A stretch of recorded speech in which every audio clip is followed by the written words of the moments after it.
my critics like I heard you, so what? You can't kill my confidence, I think I'm the man. Tally all the I ever gave on my head. Lately I've been living like I can't take a loss. They ain't wanna help me, that's what made me a boss. You can't kill my confidence, I think I'm the man. We don't give a fuck, that's what they don't know. Hey, everyone. Ashmere here with Nuts and Bolts Sports. Welcome to our first NBA live stream. As we all know, we've gone virtual for the entire year of 2020, so why not have our virtual reaction show? I'm obviously here with CEO of Nuts and Bolts, Joe Cardozo, and we're going to have a lot of fun today. Absolutely. I'm excited. This is probably one of the most unpredictable drafts we've had in a really long time. Yeah, I agree. It's going to be I think after the third round, we're going to see a lot of exciting news, and all of our writers are going to be thrilled to talk about their different teams. So let's talk about each one. First, I want to introduce the Nuts and Bolts staff. We've got Jordan Vitkauskis. I literally practiced that all day. Sorry, Jordan. No, that's good. That's really good. Thank you for having me. Next, we've got Raj Sweeney. What's up, people? And, of course, Henry Curry. Hello, everybody. Thank you so much for having me. Cool. Welcome, guys. Are you excited or what? Oh, yeah. Who are the Cavs going to take? Big question on everybody's mind. Okay. I feel like we're mainly. I was just gonna say I feel like we're mainly curious to know how this whole draft pans out because it's a little weird one. So I'm pretty excited for it. Yeah, I definitely agree. We also have some awesome guests to join us. The hosts of Baseline NBA podcast, Cal Lee and Warren Shaw. What's going on, everybody? MBS fam, what's good? Hey, what's up, man? Happy to have you guys on. And finally, but not last, we've got the founder of Making the Cut with Mook, Marcus Washington. How's everybody doing tonight? Hopefully we'll have some exciting trades. Yeah, I'm super excited to have you all here. Exciting trades, right?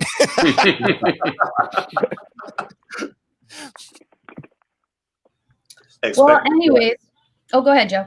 I expect nothing less. It's going to be an exciting night.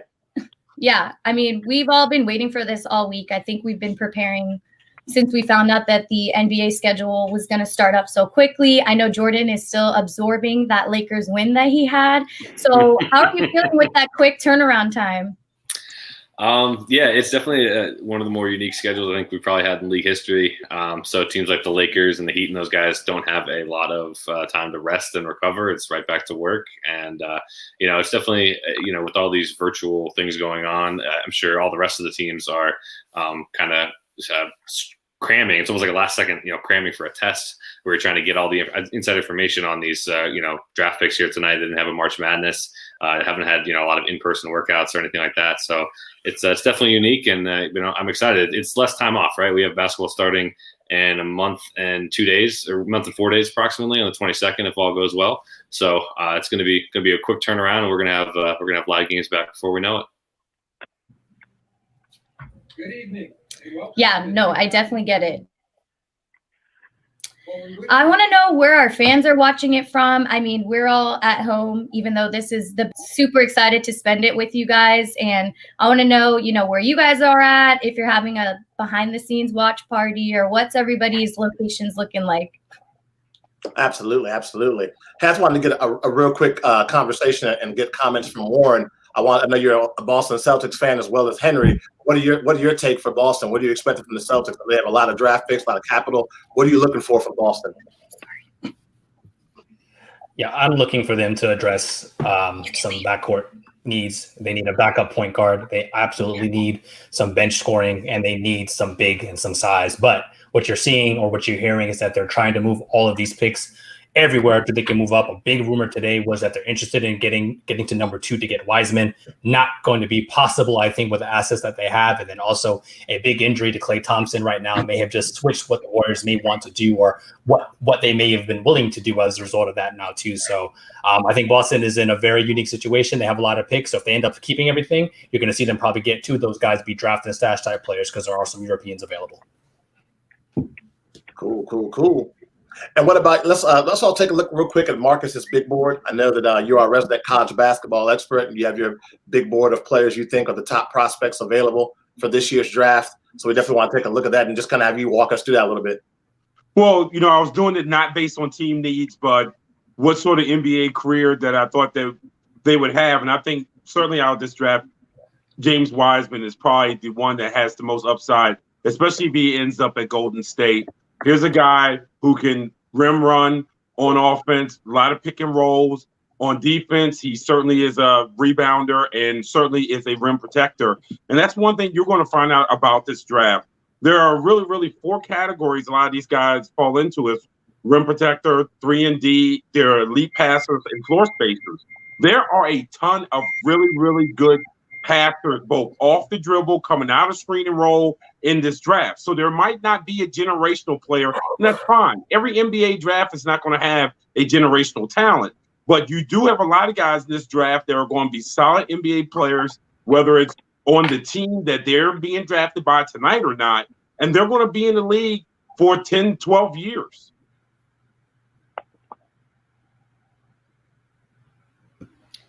Yeah, no, that's a great point. And right now we've got the Timberwolves on the clock. So I don't know what everybody has been thinking for the top choice. I think the same 3 names have been thrown around a lot, and I know who we are all talking about. We've got Henry to talk about the Timberwolves pick. Henry, what are you thinking? Who is your projected draft pick for the Timberwolves? Well, personally, my projected draft pick for what I think the Timberwolves need, they don't need LaMelo Ball. They don't need James Wiseman. They need Anthony Edwards, someone else on the wing that won't be too ball dominant, because LaMelo coming in, he's a very talented offensive player, but he's going to be, he's going to require a lot of touches, and that requires taking a lot of touches away from D'Angelo Russell, from Karl Anthony Towns. If he were able to be more of a facilitator coming into the league, then it would be a perfect match. But right now, I feel like Anthony Edwards is the most developed and well-rounded player in the top 3 picks, or the projected top 3 picks, and I think that he would mesh well with D'Angelo and Karl Anthony Towns. And we'll see. I mean, this is that's why I said I'm very curious about this draft, because it can really go either way. And there's a lot of projections, a lot of mock drafts that have a lot of things changed up. So I can only say so much. So let's see what happens. So we've actually created a list of graphics for the team needs for each team, and we're going to pop that up for you guys so you can see what our team has decided the Timberwolves need. Definitely, copying what Henry had just repeated for the Timberwolves, but there's a lot of different things that can happen, and it's going to change instantly, I think, after the top 3. So right now we've got the Timberwolves need some wing scoring, a true point guard, and, of course, a locker room leader. They got Cat out there, and I don't think they need – I'm just copying exactly what Henry said. I don't think they need anything similar to that. So still on the clock. They've got LaMelo on the screen. It's going to be – go ahead, Joe. Well, speaking about the Timberwolves' needs, and I know that the guys from the baselines were the ones that created the team needs for all the teams. So I kind of wanted to get CL's opinion. I know you had a hand in choosing those 3 things. What kind of led you to picking those 3 needs for Minnesota? I mean, the Minnesota Timberwolves, are basically a franchise that's in limbo. They've had numerous opportunities to really, extend with the talent that they've had. They've had Kevin Love, and they've had Wiggins, and they've had Gorgie Zhang, who is not like a great big talent, but he was usable. He filled a role for a few of those times, and it just seems like at this point the Minnesota Timberwolves needs an identity. They need somebody that they can select, that they can believe in is going to be a pillar to that franchise, very similar to the way that they treated Kevin Garnett. And I think that's where it starts. They've tried doing this through free agency. They've through trades, and it just doesn't work. Some teams, especially as young as a Minnesota Timberwolves team is erected, it's founded on the idea that you find a player, that player becomes the identity of the fan base and the community, and then you build from there. And I think that's where they have to start. That they can't dilly-dally, and they can't mess around with this one. They need to establish an identity, and I think it starts with getting a player who wants to play as a Minnesota Timberwolf and moving forward. Interesting. Now, I would agree with that for sure. I'm curious if anybody thinks, because we've heard so much about this draft class not being the strongest in recent memory, and I'm seeing it in the comments as well. It feels like there's not really that type of player that you just described, Cal, in this draft class. So I'm curious, does anybody here think they should have traded it? I absolutely believe that they should have traded it, because the problem is that you're trying to sell me on the idea that Karl Anthony Towns is supposed to be that guy. Karl Anthony Towns has never been that guy. Then you appease him by bringing his boy D'Angelo Russell over. So now this is becoming, the Russell Westbrook James Harden affair in a team that hasn't won. Right? They don't have championships, and banners hoisted over their arena. The Rockets can at least say they have a history of doing that, right? So they can make that experiment work on their play, which is part of the reason why I feel like if this fails with the experiment of Russell and Karl Anthony Towns, what do you have left? Right. And I think that's where it begins, on getting a guy who I think knows that they can go anywhere and help a franchise, help a team. He doesn't have to be the best player, but he certainly has to be a guy that's going to get the guys together and make them believe that they want to win games in Minnesota. I would just chime in. I think the one thing about any of this, the pick is in, so never mind. Let's see what they do. I was just going to say, we have noticed the pick is in. Any last minute takers? I say Edwards. Edwards, yeah. Yeah, I think it's unanimous. We all agree that it's going to be Edwards. Yeah. Adam Silver's walking out right now. It feels very weird to not have like the usual usually Stern got boos, but Silver usually gets some cheers, so it's kind of weird to not have like that human aspect of it. I was gonna say the same thing. You took the words right out of my mouth. It's the ESP. Okay, looks like everyone is correct, and the number 1 draft pick for the 2020 NBA season is Anthony Edwards to the Timberwolves. So, Henry, spin it back to you. See what I said? This is exactly what they needed, especially because coming out of Georgia, he averaged 19 points per game. He came up with 5 rebounds a game and 2 assists per game. That really shows he's an all-around player. He's not one-dimensional. Not only that, but his athleticism really is through the roof. This is something that can push, that I truly do believe is a third missing piece that the Minnesota Timberwolves are missing in order to push him over the edge to be playoff contenders. I'm looking forward for his career. There's speculations and everything of how committed he was to the game, and there was a little worrisome, but is it nothing? Is it something? We're gonna have to see. The season literally starts next month, but I'm excited for Anthony Edwards. Promising young star, just 18, 19 years old. So long career ahead of him. Anybody else, please chime in, because there's still a lot of speculation about this young man. I'm going to quickly chime in because I really didn't care who Minnesota took at the beginning of the day. And then seeing all the Edwards comments and the kind of negative stories that have come out, including that interview kind of transcript where he said, to be honest, I can't watch basketball. That's a direct quote. I'm still not really into it. I love basketball. Yeah, it's what I do. And then the other thing was that he wanted to be a football player, and he said that he would give up the NBA for the NFL tomorrow if it came knocking. So personally, I'm a guy who's big on like that whole like mental and personal aspect of it. I'm out on Edwards. There's nothing personal. I hope for no injuries or anything like that, but I'm just out on him. Like, I'm selling all the stock. If you don't have a guy that's fully invested in playing the sport, that means he's not going to be willing to come in and put those extra hours of work to be great as the number 1 overall pick.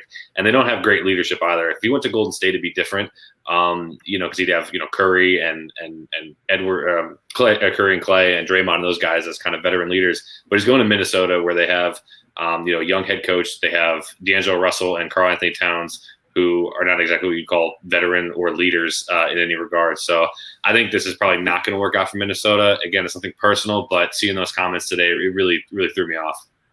Well, what concerns me about him is that he shoots 29% from the 3-point line. And that's the college 3-point line.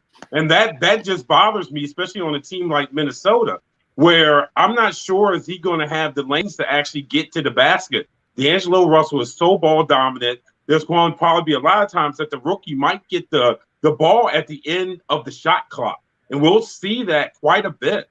So I don't know if this is the best situation for him, but, who wanted the pick? I'm sure Minnesota tried to move it. But in order to move it, you have to have someone who wanted it. So, I think, what we had talked about before on why maybe you do take Edwards over LaMelo Ball because how Minnesota's constructed. But I don't expect much. In fact, I think this is going to be a flame out. I would just say, I think for Minnesota, they didn't have the opportunity to get the guy that they needed. A guy like Halliburton probably makes sense for them from a locker room leadership, but you can't take it number one. And I think, as Marcus just said, you try to shop this pick and you just weren't able to do it. So maybe they still are something in the works, but you also got to remember they have a situation with Malik Beasley that they got to deal with.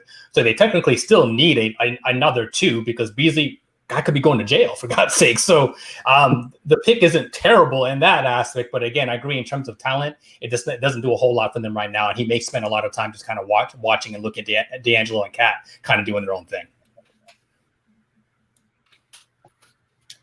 Yeah, everyone's making some great points. And I just want to bring up that the Golden State Warriors are on the clock right now. Shams did tweet something. We've been chatting, so I don't know if I should announce it unless the draft team announces it. But we also have Henry to talk about the Warriors, my team. I am really upset with the news that we all received today. I don't know if anybody wants to talk for the next 45 seconds about Clay and how they're praying, even if they hate him. Joe. If anyone is unaware, Joe is a huge Warrior hater, so that's why I called him out. That I am. Now, but I want to toss it to Henry and kind of get what you think the needs are, and we can pull up the Golden State Warrior team needs. Just kind of want to get your take on it, Henry. Then we'll toss to the baseline guys for them to go over what they have the need for Golden State for this draft. Yeah, I mean, the Warriors need a big. They haven't had a true big since Andrew Bogut, really. One that really completes the floor on both ends. They've had Zaza Pachulia, they've had Kevin Looney, but just guys that were not really as consistent in being, offensive or defensive threats. So that's what I think James Wiseman can bring for the Golden State Warriors. And unfortunately, there's a news of Klay Thompson. Still unsure exactly what happened, how severe it is, but in terms of the duration of how long he's out for the season, is really going to pave the way for James Wiseman if he gets drafted to the Warriors in order to make an impact on the team, because right now more than ever they desperately need it. So that's my thoughts on that. I think there's I think the pick might be in for the Golden State Warriors. So let's find out what they got. Who they chose. I agree with everything Henry mentioned, by the way. So yeah, Ashmir, you're the Warriors fan here. What do you want out of this pick? Like, what are you looking for out of this pick, especially with the Clay news? Definitely a big. I think Clay can recover, even though it's sad to even think that he might be out again. But I think a big would definitely help under the basket, especially in rebounding. We have struggled with that, just losing Kevin, just being the team that we are right now, very perimeter based. It's hard to imagine how they could continue this championship drive that they're going for without somebody under the basket and somebody to help assist in rebounding, guard big guys like LeBron and just maintain that competition within the West. I think that's my number one choice. So I'm still going with the number two that we've all said, which is Wiseman. I think everybody said that, did we? For the most part, yeah. Yeah, I agree with that 100%. I think he'd be a great asset to the team, and to learn from the best would only benefit him as well. Now, I know that he's been kind of critical of him, just like I've been throughout his career. I wanted to kind of get Warren's take real quick on there. They're going to stick with Wiggins. So he's playing for Golden State. He's no longer playing for a losing franchise like Minnesota. We saw some flashes like we have his whole career last season. What are you expecting from Andrew Wiggins? A full super off season he's had with Golden State, a healthy Steph Curry. We hope Klay Thompson can come back as soon as he can. What's kind of your expectation for Wiggins? Yeah, I mean, I think he's going to be a guy that's in the high teens, early 20s, especially if Clay is going to miss any time to begin the year. And you do hope that Golden State system can kind of mold Wiggins and, Steph with his leadership as well, too, gets them in the right space. So I think it's an acceptable move. Sure, if they can get off that contract and flip him for something like that, they would. But I think for right now, it's decent insurance. He has the physical tools to be a decent defender. He hasn't shown it as of yet. And I don't know what year are we in with him now, year 6, year 7. So maybe it's not going to be the case. But ultimately, I think Golden State's going to be fine and feel like they have a great team that they can field out there, especially with Wiggins at the 3. Now, we got a question from the comments that Kevin Woods had said that the Warriors are an aging team and the threes alone won't do it for them anymore. What's kind of the panel's thoughts on that? I think the threes are always going to do it for the Warriors, just because, first off, Steve Kerr is as good of a coach as he is, and I think that he can handle whatever personnel he's given in a pretty effective way. We've seen that personnel in that organization change even in those championship years, and he showed us that they had the talent to win those championships no matter who was on the court. So I don't see that being a big concern. And when you have Steph Curry, I mean, he just changes the entire game. And even if you're an aging player, Steph Curry's not old by any means, but even if you're an aging player, an aging team, you rely on the three ball more than you rely on attacking the basket. So I don't really see that being an issue. And in fact, I'm hoping, fingers crossed, that Clay is healthy, prayers up to him, and hoping that, even if he's not healthy, speedy recovery. But I think the Warriors it's going to be tough to be in the top echelon of the Western Conference just because of how competitive it is. But I'm expecting them to still be a very strong team this season. Okay, and we have received word that the pick is in for Wiseman, as we've all predicted, James Wiseman to the Golden State Warriors. Henry, take it away. I mean, for Memphis last season, he averaged 19 points and 10 rebounds per game, and that's something that, like I said, the Warriors desperately needed because they kind of went to that small ball lineup with Draymond Green, and Draymond, he kind of got exposed this season without Steph, without Clay. He kind of became, just an average player, maybe like even mediocre. So he needs his whole team there, and they were missing a piece. Obviously, with Kevin Durant out, they were looking to revitalize themselves this season, and injuries played a factor. But now with Wiseman in the lineup, I feel like the Golden State Warriors, and with Clay coming back healthy, hopefully not too long, the Golden State Warriors have a chance to dethrone the Lakers. I know Jordan doesn't like hearing that, but I truly do believe that, especially with Wiseman now. I know he's a rookie, but I feel like he has a lot of potential, especially at that 7-1 frame. So anybody else, please take it away on your thoughts with Wiseman. I just want to throw something in real quick. I think Marcus about to chime in, but I just want to throw something in real quick. This is a great, pick for the Warriors, of course, because they're addressing the big. But I think now you have to really start watching what we're talking about with Steve Kerr having a talent like Wiseman. Because if the expectations for Wiseman is to be that guy to fill in all of those voids that the Warriors have been skating through because they play with a smaller lineup, remember, the Warriors have flamed out on numerous bigs that they've had on their roster. And that's under Steve Kerr's watch. So if the expectations, to Henry's point, is that these guys are going to try and run with teams like the Lakers and, and even now with the Phoenix Suns loaded with getting Chris Paul, that means Wiseman's maturation process is accelerated that much more, even with the Klay Thompson injury. So it'll be very curious to see how the Warriors really develop Wiseman, and if Wiseman, matures himself very rapidly under this Warriors system, because he could flame out just like the rest of the previous bigs that the Warriors have selected and have tried to coach up to compete at the level that they've been competing. I think for Golden State, Wiseman probably out of those bigs is probably the most athletic and probably the one that can really finish at the rim. I understand the concerns because you're right. Kerr has not really used the bigs to the way that he could, but I do believe that Wiseman is going to be the best pick and roll big that he had since Andrew Bogut. But he has young legs. He has explosiveness. I think he can work well. What I think is the biggest thing with the Golden State Warriors is that the West has changed since they dominated the West. There's so many good teams. There wasn't the Phoenix Suns coming up in the West when Golden State was dominating it. You still have Portland there. We haven't even mentioned the Lakers and the Clippers. So I think the West is actually tougher than those years. On top of that, as Golden State has gotten older, teams have gotten better at defending that system. A lot of teams have had years to look at it. A lot of teams have almost built their way either to stop it or build it to compete with it. A lot more teams are playing the same way that Golden State plays.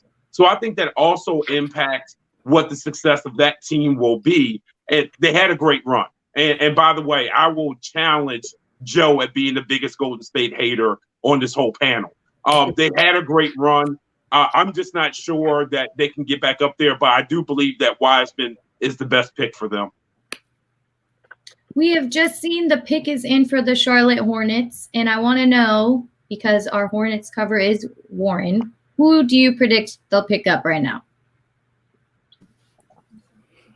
Yeah, it has to be LaMelo Ball. I think if you're the Hornets, you're excited that this has kind of fallen for you. You don't have to take Edwards. Wiseman would have been the next acceptable pick for them. So you get Ball here, and it makes all the sense in the world. The question really is going to be now what ends up happening with a guy like Terry Rozier, who they signed last year, and he kind of his role got shifted as the emergence of Devontae Graham came out of nowhere. And Graham was a guy who I thought probably should have won Most Improved Player. He just didn't have the chops, if you will, especially when you're looking at some of the other guys out there. But this is going to be a very interesting situation, I think, for the Charlotte Hornets now getting Ball, a guy who can, when fans are allowed back into the spaces, would be exciting and will be a fan draw for them. They're one of the lower teams in the league when it comes to attendance each season. So I think this is the move that they have to do, and it makes a lot of sense. Now, if you're Terry Rozier, you're probably packing your bags. All right, well, thanks for that. The pick is in, and LaMelo Ball has been announced as the number 3 round pick for the Charlotte Hornets. I guess we could shoot it back to you if you want to let us know what your thoughts are, since we are confirmed. Yeah, I mean, it just makes sense, right? For all the reasons I just said, for them, it's the best talent available in terms of upside and where you can see that, where you think that can potentially go for them. And now, again, it allows you some flexibility at that guard position. The other thing too, I didn't even mention in the initial conversation with Graham is, well, Graham also needs to do it again. So if you're even a little bit skeptical of that, now you have somebody else there who's has some good size, is a great playmaker. Yes, he's still got to work on the shooting and plays no defense at this point. But I think it allows you to have, if you're not sure about Graham, now you have Ball, and like I said, it allows you to potentially do something with Rozier. Maybe a team like Detroit or something like that gets interested in him. I'm willing to give LaMelo a little bit of the benefit of the doubt on the defense thing. I don't think he's been asked to play defense. When you look at how he's built, he has all the metrics to be a good perimeter defender. And I'm willing to give him now. It might come out that he does not end up being a great defender. But I want to hold off on that and see if he's going to have a coach who's going to hold him accountable for playing defense and if he responds to that. He is one of the best facilitators in all this draft. And again, I will say this all night. This is one of the things I do like about this draft. We have a lot of guys here who can dish the ball, whether it's swinging it, whether it's off the dribble, whether it's off penetration. Ball is one of several that can do that. And I'm hoping what we'll see is in the NBA that we're seeing this gradual change in style of play, meaning this. The NBA might follow suit to Major League Baseball, where GMs have finally figured out that there are multiple ways to win in this league. You don't have to stack up 17 first-round picks as assets. You don't have to try to clear cap space to get 2 of the biggest free agents out there, that there are other ways to win. And when you look at the skill set of this draft, especially a guy like Ball who can distribute, maybe we're going to see more motion offenses. Maybe we're going to see more creativity on offenses with a kid like this in the league. And frankly, if you're looking for something to be excited about in this draft, it's just the idea that we might be seeing the NBA starting to change. Great points. And we do have the Bulls up next. And we have another graphic, like I said, talking about what we think the team needs. But we've got Cal covering the Bulls, and I want to hear what he's got to say about the next pick for them. And since everything that's happened with the Jordan documentary, I'm sure everyone's interested to see what the Bulls picked up. Well, look, the needs for the Chicago Bulls are like, where do you begin? I mean, Chicago Bulls are pretty much a collection of a hot mess, and it's understandable. I mean, they have been really sifting through a lot of the muck and miry that this organization has basically put them through. The one shining, bright star post the Derrick Rose and Jimmy Butler era of Bulls basketball is that they've got an exciting player in a guy like Zach LaVine. But what has Zach LaVine been able to give them except for the fact that, the guys can still make exciting plays? That doesn't mean that they win basketball games. They've relied on Lauri Markkanen, their international fave or sensation. He's been mired with injury, and he really hasn't lived up to being the guy. So they need a playmaker. They need someone who's going to excite people, that's going to help galvanize the people's perception that the Bulls want to compete and they want to win. I think in a perfect situation, they would have loved to have gotten a guy like LaMelo Ball, but they're going to have to settle for probably the next talented guy that could probably fill in some of those holes for what this team desperately needs in order for them to compete in a very tough Central Division. I'm curious, what do you think about the way that it's looking like right now? What's buzzing on social media is that Patrick Williams is the pick. He was a little bit lower on some of the boards that I was looking at. Marcus, what do you think about that pick, since he was a little bit lower on some of these boards? And then Cal, do you think that he's going to be a good fit alongside LaVine? I know the pick is about to come up, and it is official now. Patrick Williams has been announced, so I'm curious what are your guys' thoughts on that one. I love the pick, honestly. I think they are looking for a rim defender. Again, a rim protector. Again, this is another thing in this draft. There's probably 4 or 5 legit rim protectors. And we're seeing the emphasis on the bigs starting to come back into the NBA. Not in the same way as in the 1980s where you're running your offenses through them, but it's in a different way. It's being able to dive and finish at the front of the rim. It's being able to protect the rim. Sometimes it's being able to cover out on the perimeter. He can do all of those things. So I love the pick for the Bulls. Yeah, I have to agree with Marcus on this. I think Patrick Williams is a great wing player that I think can really help offset a lot of what the Bulls are going to be lacking and what they haven't yet seen emerge from Lauri Markkanen and even Otto Porter Jr., which the circumstances with Porter Jr. I think is still up in the air for them. So when you really look at what this guy can bring to the table, he hustles.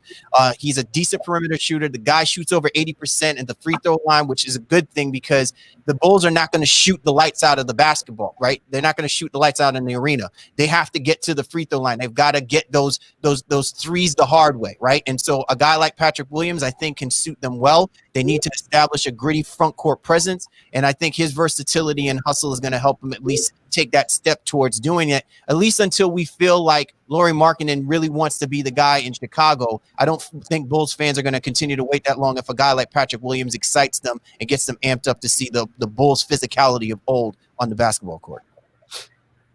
So now we've got the Cavs on the clock. I don't know who is familiar with the Cavs fan of the Nuts and Bolts team, but let me just tell you, it's Raj. And I want to know how Raj is feeling. Are you nervous? Always nervous about what the Cavs are going to do. I think the Cavs in recent memory have just not been a good team when it comes to the draft. I mean, they have LeBron, they have Kyrie, and I think a decent pick, but still pretty high at the 4 is Tristan Thompson. Everything outside of that in the past 20 years or so for Cleveland has been pretty disastrous, and that's through some good GMs like David Griffin and some GMs who is still yet to prove themselves. Like right now, Kobe Altman. I know we're seeing that Cleveland's trying to field this for a trade, and there's some solid players still on the board. I don't quite know. I mean, because Cleveland, if we're being completely honest, Cleveland needs something at every single position. I don't think there's any reliable pieces in Cleveland right now. Kevin Love is in trade talks. He's maybe the most reliable piece of that entire team. But, Sexton and Garland have not quite lived up to the hype. Drummond is nowhere near reliable. Kevin Porter Jr. maybe being the most exciting of the prospects, obviously has some legal troubles right now. I'm very nervous. I'm always nervous about what the Cavs are going to do. If you were looking for Cleveland to make like a trade, Raj, like say you can trade like one of the Drummond after he exercises his option, or Kevin Love, like what do you like say Kevin Love, because Kevin Love has been in trade talks really for like about, 4 years? Yeah, since he got there. Like what would you think would be fair for Cleveland to get back for him, and what do you think they actually realistically could get back for him? Maybe not necessarily names, but actual pieces, and we can talk about this once the picks made here. Yeah, it looks like the pick is still sort of on the board, but in terms of what they should get back, we'll take LeBron James back from LA, Jordan. Please and thank you. Yeah, we'll send the postcard. What I would like to go. Pick off, man. That's a pick off, not a pick. If we're being completely honest, what Cleveland needs to do here, and the whole Drummond situation was very, very strange to begin with. Last season, they didn't give a whole lot to get him, which was nice, but he's an expensive contract, so you do sort of bite that bullet in that trade that happened with Detroit. But I think they need to buy into the rebuild thing. I mean, they're still hanging on to some of these pieces like a Tristan Thompson, who is a free agent this upcoming offseason, but Kevin Love, Drummond, those are expensive contracts and you're still hanging on to them. And they haven't quite bought into this. And like the coaching situation is a disaster there. They've gone through so many coaches in the past couple seasons. The young guys cannot develop. There's just no consistency in the organization. People joke about the Knicks and the Wizards and whatnot, but Cleveland is just as bad as any of those teams right now. And, we're not even 5 years removed from the championship, and it's already this bad. Like that's kind of depressing if we're being completely honest. I think you need to shop those big names like Drummond and Love for young guys and more future picks. I know this 5th pick here in this draft is not going to be great. Pick is in now, so we'll be seeing who's coming up shortly, but I really don't know. I'll toss it to the crowd here. Does anybody else have any ideas as to who they might like to see or what they might like to see Cleveland do? I mean, can I just backtrack real quick? You've talked about how Cleveland, they've been, it's been kind of a disaster since like the title really, and LeBron left. I mean, that's kind of what happens with LeBron, though, right? I mean, he builds things around him a certain way. He demands that almost like he be part GM and get these, pieces that he wants. He didn't want to play with Wiggins. He didn't want the young guys, so bringing Kevin Love. And then, he wanted his buddy D Wade and he wanted D Rose and those guys. And he's like, nope, they're not playing well. We'll ship them out. So like LeBron and kind of does that to himself. And I feel bad for Cleveland in that sense that they had to fall in line and really kind of bend the knee to LeBron's wishes. But that whole situation put them where they're at now. I mean, he got Tristan Thompson paid and all those guys. So let's take the picks in. So if you want to recap that, and we can talk about your boy LeBron more. Yeah, it looks like it's going to be Isaac Okoro, and I haven't done too much research on him just because I was kind of focused on the names that I was hearing, like Obi Toppin, and what I do know about this guy, it seems like he's a pretty good player on both ends of the floor, which I think is promising. I'm sure Marcus can probably speak to that a little bit better since he is our college expert here. Marcus, I want to toss it to you actually because I want to learn a little bit more about Isaac Okoro and what he might bring to Cleveland if he is the official pick. Yeah, 6'6", with a 6'10" wingspan, can certainly score off the bounce from the wing. Does a very, very good job at that. He made 64.2% of his shots at the front of the rim in a half-court offense, which means he is beating guys off of that first dribble and getting to the front of the rim with explosion. I think it's a good pick for Cleveland.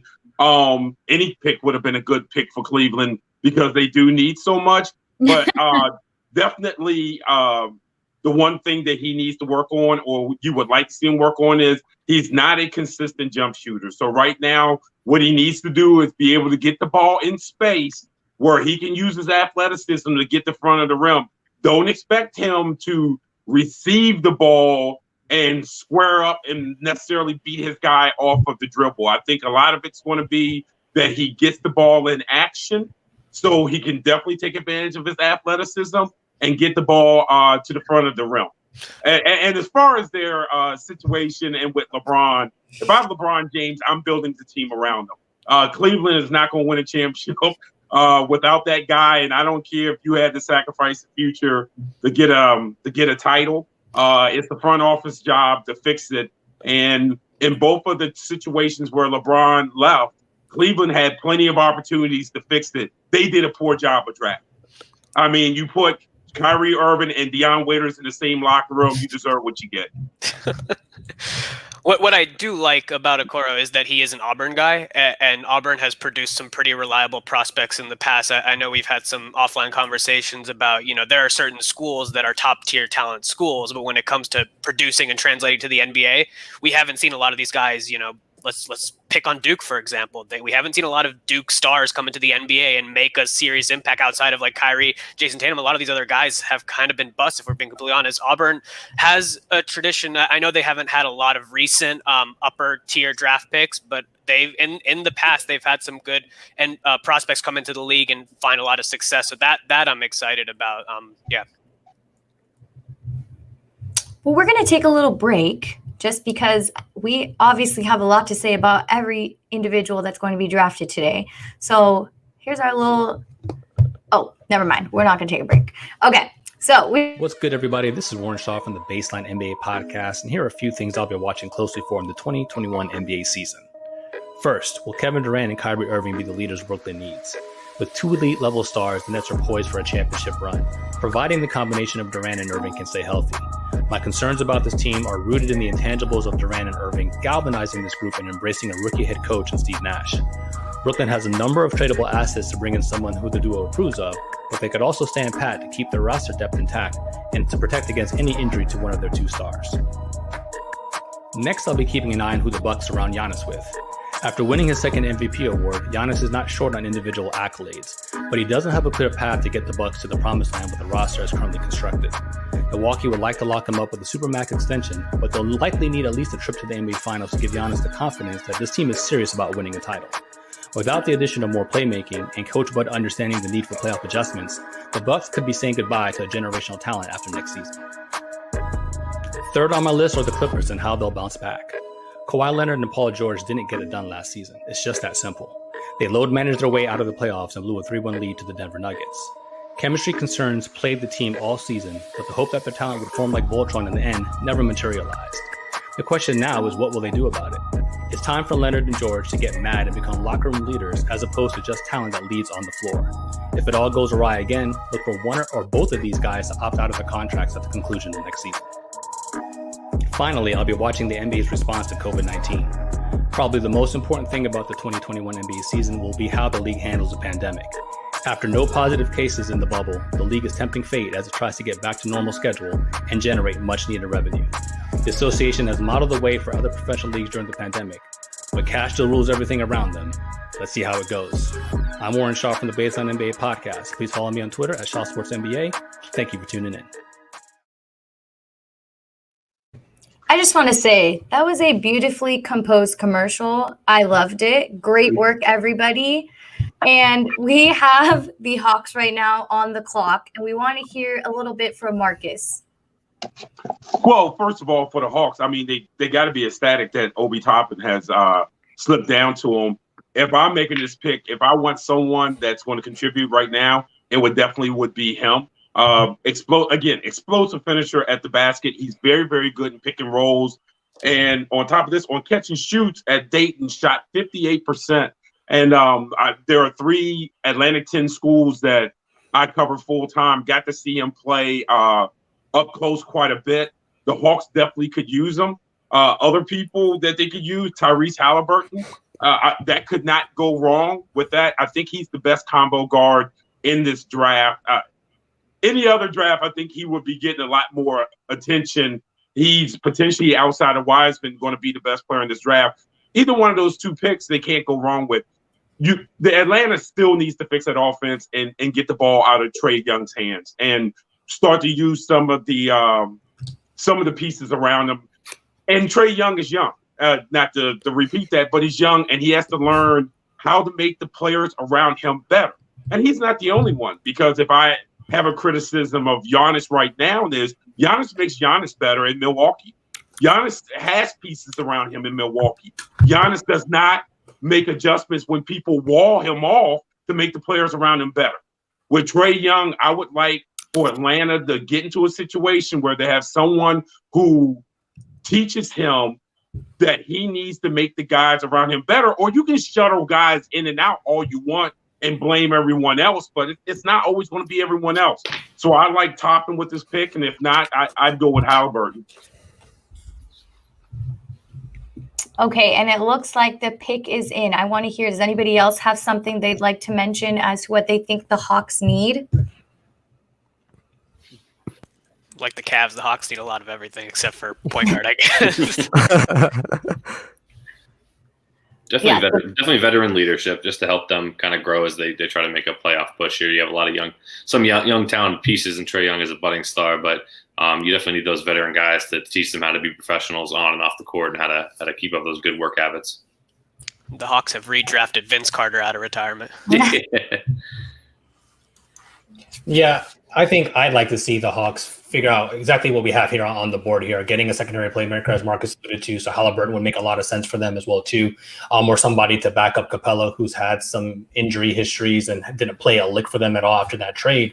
So I think they have a lot of different ways they can go ultimately, but we'll see how it goes. I think, they are definitely leaning in a direction right now, and they were trying to shop this pick for a little bit as well, too. We'll see what they do at 6, and I do believe the pick is in. We've got Silver on the stage. I'm setting the scene in case you aren't watching with your eyes. I'm excited to hear Ashmere say this name. I actually wrote it down. Onyeka Ongonwu. Something along those lines. It's pretty good. That was actually pretty good. That was actually pretty good. Pretty good. What do you think about this pick here, Marcus? Well, it does provide them with some defense, and obviously there is some medical concern. It came out that he does have a problem with his foot, and they're going to be taking a look into that. Obviously, for Atlanta to take him here, they think that those medicals will check out, and that there will be no long-term effects from it. But again, a rim protector. He's very, very athletic. He's very limited on offense. But in Atlanta's case, they probably need someone that isn't looking to have the ball all the time, because Lord knows they have enough of that player already. Whoever mentioned it earlier, it's very, very true. Atlanta, at the end of the day, are going to need more veterans on that team. And I don't know, do you get them through some of the trades of your young guys or how they plan on doing that? But eventually they're going to have to add vets to this team. But no, I like the pick for Atlanta. You know, they weren't always defensively motivated. And in this pick, they get someone who's defensively motivated. Does this signal the end of Clint Capella there? Because, I mean, I know this guy's a little bit smaller than Capella. I'm glad somebody was going to ask that question, because my thought was, what in the ABL is this pick, man? Like, what? Well, I think in Capella's case, maybe there's a little bit of buyer's remorse, and maybe he was always overvalued. Houston got rid of him for small ball, and we get all that. But maybe Capella just wasn't what we thought he was in that small sample size that we thought was going to project itself out throughout his career. He could have been just that in that particular moment. I think, and not to, obviously, Marcus, you're definitely that guy, but we haven't seen Capella play a game for Atlanta, so how can he be overvalued? He hasn't even stepped on the court as of yet for that team in that roster. But my co-host Kyle Lee on the baseline, he's been trying to ship him off as well too. I was like, damn, can he and Trae Young get some chemistry on the court together to see what they're even going to be like?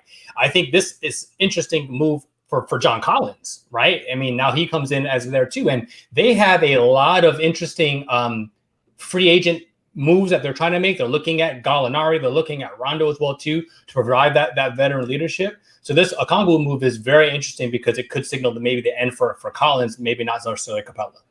I'm glad you brought up Collins, because that was definitely going to be my next point. And with Collins, I feel like he is the kind of player that, especially if you're bringing Okongwu, I hope I'm pronouncing that correctly, if you're bringing him in and he's going to sort of fill the lane, you would imagine John Collins has the potential to be able to stretch the floor and become a very talented sort of stretch 4, stretch 5, whatever you want to call him.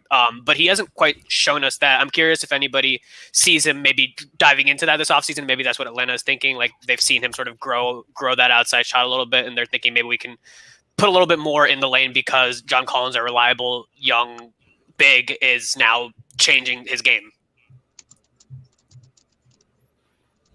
To me, maybe it might more so be Capella than it is Collins.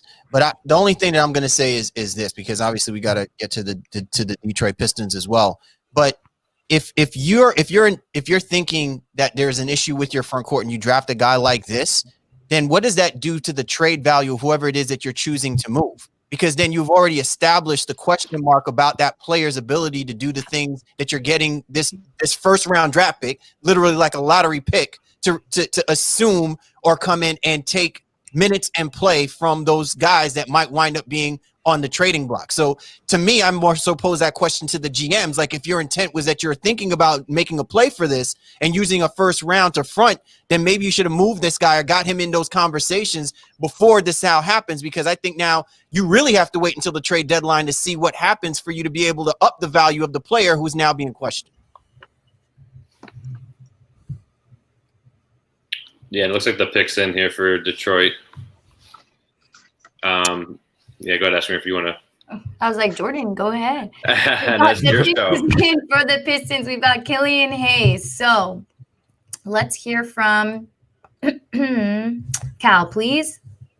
Oh, I thought Marcus was going to give us the dossier on our man Killian Hayes. I was going to say it either way. Hey, Marcus, why don't you hit us off, and I can tell you whether or not the Detroit Pistons know what the hell they're doing. Well, Killian Hayes, I mean, once again, we talked about elite passers, and he can definitely move the ball. He gets everyone involved in the offense, and he's that, baseball has a five-tool guy. What Hayes is, he can score at all three levels on the basketball court. I don't know if this is the best place for him as they are in transition, but I definitely think that he could be effective and he can help the Pistons offensively. I mean, they kind of need a little bit of everything. So we'll see. We'll see if he can bring those things to that organization. Yeah, I got to tell you, I'm a little surprised that they didn't go after Obi Toppin on this, right? Like, to me, I think he would probably be a better fit, a more versatile player for a Detroit Pistons team that clearly cannot rely on a 32-year-old Blake Griffin to captain that basketball team and a 32, 33-year-old, probably with 50-year-old legs, Derrick Rose captaining that team. So I really just don't understand. Like, to me, I feel like this is a reach for the Detroit Pistons, which could have been an easy play. Or you could have even gone maybe the way of getting a Tyrese Halliburton on that team, right? Like, so, I'm really wondering what the Pistons' intentions are in with this particular pick, except for probably putting egg on their face if this guy does not pan out. To me, I feel it's a reach for them because I think that there's certainly other players that they could have looked at that could have filled in some of that need without them overextending themselves. Well, let's move on to the New York Knicks. We've got Cal covering that as well, and we'll bring up our big board here to see what we think the Knicks need. I'd like to hear a little bit about anyone else's thoughts before we let Cal take over and the pick is decided. What do you guys think? I think we all agree there's a handful of teams that need a lot of things through this draft. So, Jordan, why don't you chime in? I'm so happy you went to me because if not, I was going to speak first. Number one on the Knicks big board, they need a new owner. I guarantee you, the day that they get a new owner and Dolan sells the team, I promise you they will be in the playoffs contending within 2 years because free agents and guys are going to flock to play with them. Right now, it's just not the case. There's a reason Kyrie and KD and these guys are over in Brooklyn and not with the Knicks. But that's my own personal rant. Overall, they need a lot of help. Barrett's the guy they took last year at 3. They're kind of the odd man out, losing in that lottery and not really be able to get Ja Morant or Zion. So they're kind of trying to build around that. You still have Kevin Knox. Mitchell Robinson is kind of their prize guy down low. He's very raw, but has a lot of defensive potential. He's actually the reason the Warriors were trying to trade with the Knicks for the second pick, but the Warriors wanted Robinson, and the Knicks said that was non-negotiable. He wasn't going to be in there. So they definitely need a lot of help. The rumors are swirling that they might be taking somebody like Obi Toppin, who's kind of fallen a little bit here, which, I mean, anything works for them at this point. You're talking about a guy who shot 60% from the field last year and 39% from 3. For Dayton, it was the player of the year. So need a lot of help, and Toppin, if he is the pick, could definitely be a good place to start. Can I jump in real quick with that? Of course. Or is the pick? Oh, is the pick is in? So I'll come in afterwards and let Cal ride out. My bad. I mean, you have a little bit of time, or you want to wait till you know who it is? No, man, go on, Shaw. Yeah. We're all friends here, man. Anyway. Well, I think the point about Toppin would make a lot of sense. He comes in, as I think Jordan alluded to, just ready to play. The issue, though, is that they still have 10,000 power forwards on this team. So can they move Bobby Portis, Julius Randle, and whoever else is still there? So that's something that they're going to have to figure out. But I think they're elated that they're able to get a guy like Toppin who come in here and probably fit right into a guy like Thibodeau's system. They'll run him into the ground, but he's got young legs, so let's see how it goes. I think I would pick, and I'm a Knicks fan. I would definitely go with Halliburton here. Yeah, thank you, Marcus. I feel like it's so damn easy, and the Knicks are trying to find a way to make this so damn hard, right? Like they always do that. They always do that. Do this, man. Watch this. Watch their space. Just watch their space. Halliburton is perfect. Frankie No Jumper definitely has value in the league for a team that wants to have a guy who can guard multiple positions in the backcourt. You draft Halliburton, you move him off of the team, and the Knicks get something that they need. They don't need Toppin because you have Kevin Knox there, you have Bobby Portis, you have everybody in the world there that's an undersized 4. They don't need another one. And they did exactly what you told them not to do, Marcus. They did exactly what you told them not to do. I cannot wait. I'm going to check my phone when we're done with this. I'm going to see how many of my boys who are New York Knicks fans are going to be sitting up there ready to start digging graves in their backyard, ready to put the jerseys for Knicks jerseys in the backyard, burying them in the backyard, man. I'm telling you. It does seem like with this pick with the Knicks and circling back to the last pick as well, it seems like with Hayes and Toppin taking them at positions that those teams kind of already have. Like we talked about, could they be trying to move Bobby Portis, Randall, get rid of that cluster of power forwards that they acquired last year? And then same thing with Killian Hayes. He's kind of like a combo guard who definitely want to start looking at giving the keys to run the offense at an early age. So that could mean the end of Derrick Rose there too. I know Derrick Rose has been involved in some trade rumors with the Lakers and some other contending teams. So I think it's just interesting that both some of the picks we've seen tonight or obviously you're trying to take the best guy available, but it could also signal some trades to come here in the next couple of days. It seems like some of these teams' work is definitely not done. I want to jump in real quick to your point, Jordan, and this is the thing that I first wanted to talk about with regards to the needs for the New York Knicks. And you mentioned it. You said they need a new owner. I was going to follow up on that and say the Knicks need to stop drafting as if they're competing against the Brooklyn Nets and anybody else that's going on, because their circumstance is not the same as everybody else's right now. And that has just been the fundamental problem with this organization year in and year out. And a guy like Obi Toppin might be an exciting basketball player, but who's giving him the basketball? With the land of 2,000, throwaway guards that the New York Knicks seem to have on their roster, they're not getting the ball to a guy like Toppin, right? So now you're relying on RJ Barrett to do that for you, which he is not the kind of player who I think is capable for the Knicks to do something like that. Again, I just don't understand the logic in the way the Knicks go about their drafting process, because it's just all over the place. I agree with you, and I'm a big Halliburton guy too, so I fully would have expected the Knicks to take him, but it just seems like they were infatuated. Apparently they were trying to trade up to Washington. Even if you wanted to stretch and say, go get me Cole Anthony, which we would never expect him to be a top 10 player, but at least you're saying this is what we're getting you for. We want you to help get our guys, the RJ Barretts and the Kevin Knoxes and the Mitchell Robinsons, the basketball, so that we can actually start doing something, so we look like we know what we're doing offensively. But hey, guys, they have another pick. It's a guard deep draft as well. There you go. That's a good point. So Obi Toppin is also, from my understanding, he's a New Yorker as well too. So they're drafting like kind of a home court dude, and they have another pick later on in a guard deep draft where they may feel like, hey, there's another prospect down the line. Now, if they blow it at 23, then all right, I got nothing for them. But we'll circle back at 23.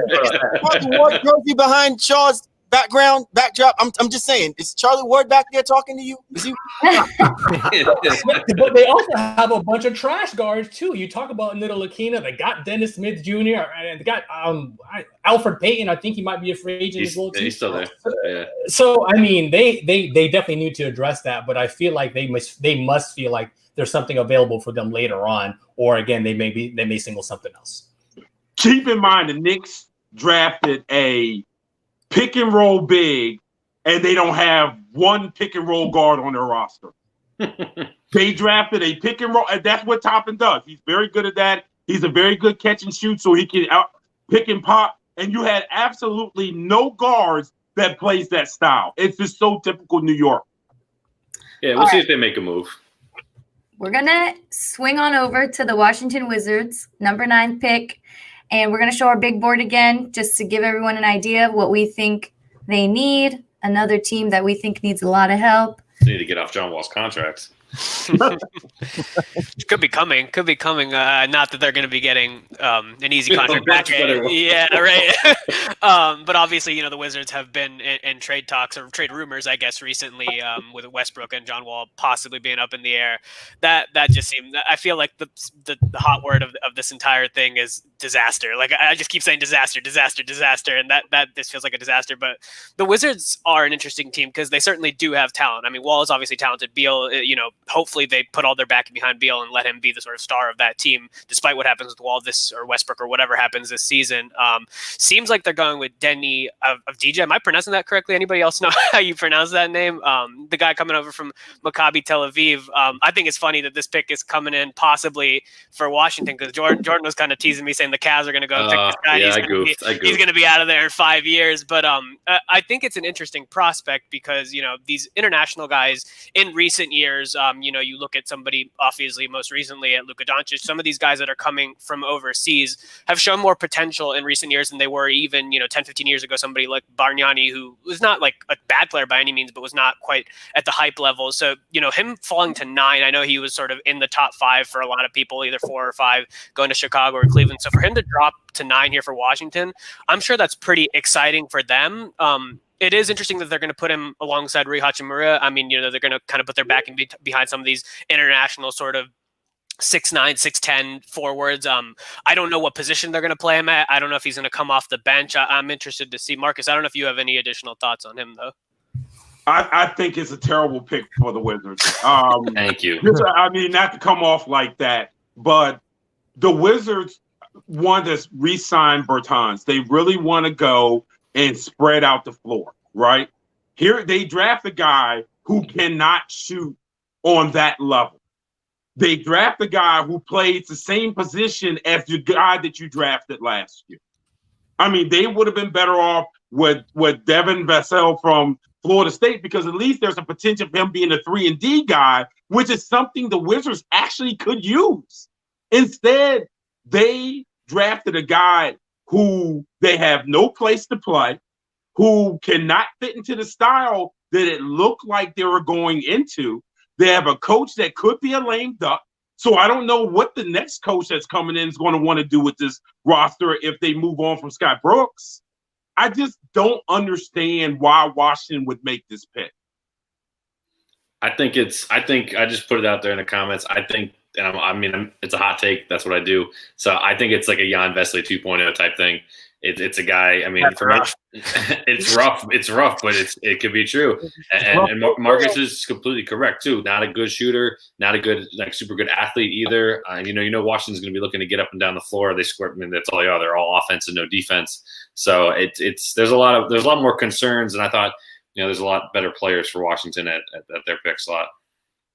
How do you not go with Sadiq Bey? That's another pick that Washington could have gone right here, where they would have gotten another shooter. They would have gotten a guy out of a great college culture. Yep, proven system. Culture is the most overused term in professional sports, but it is real at Villanova.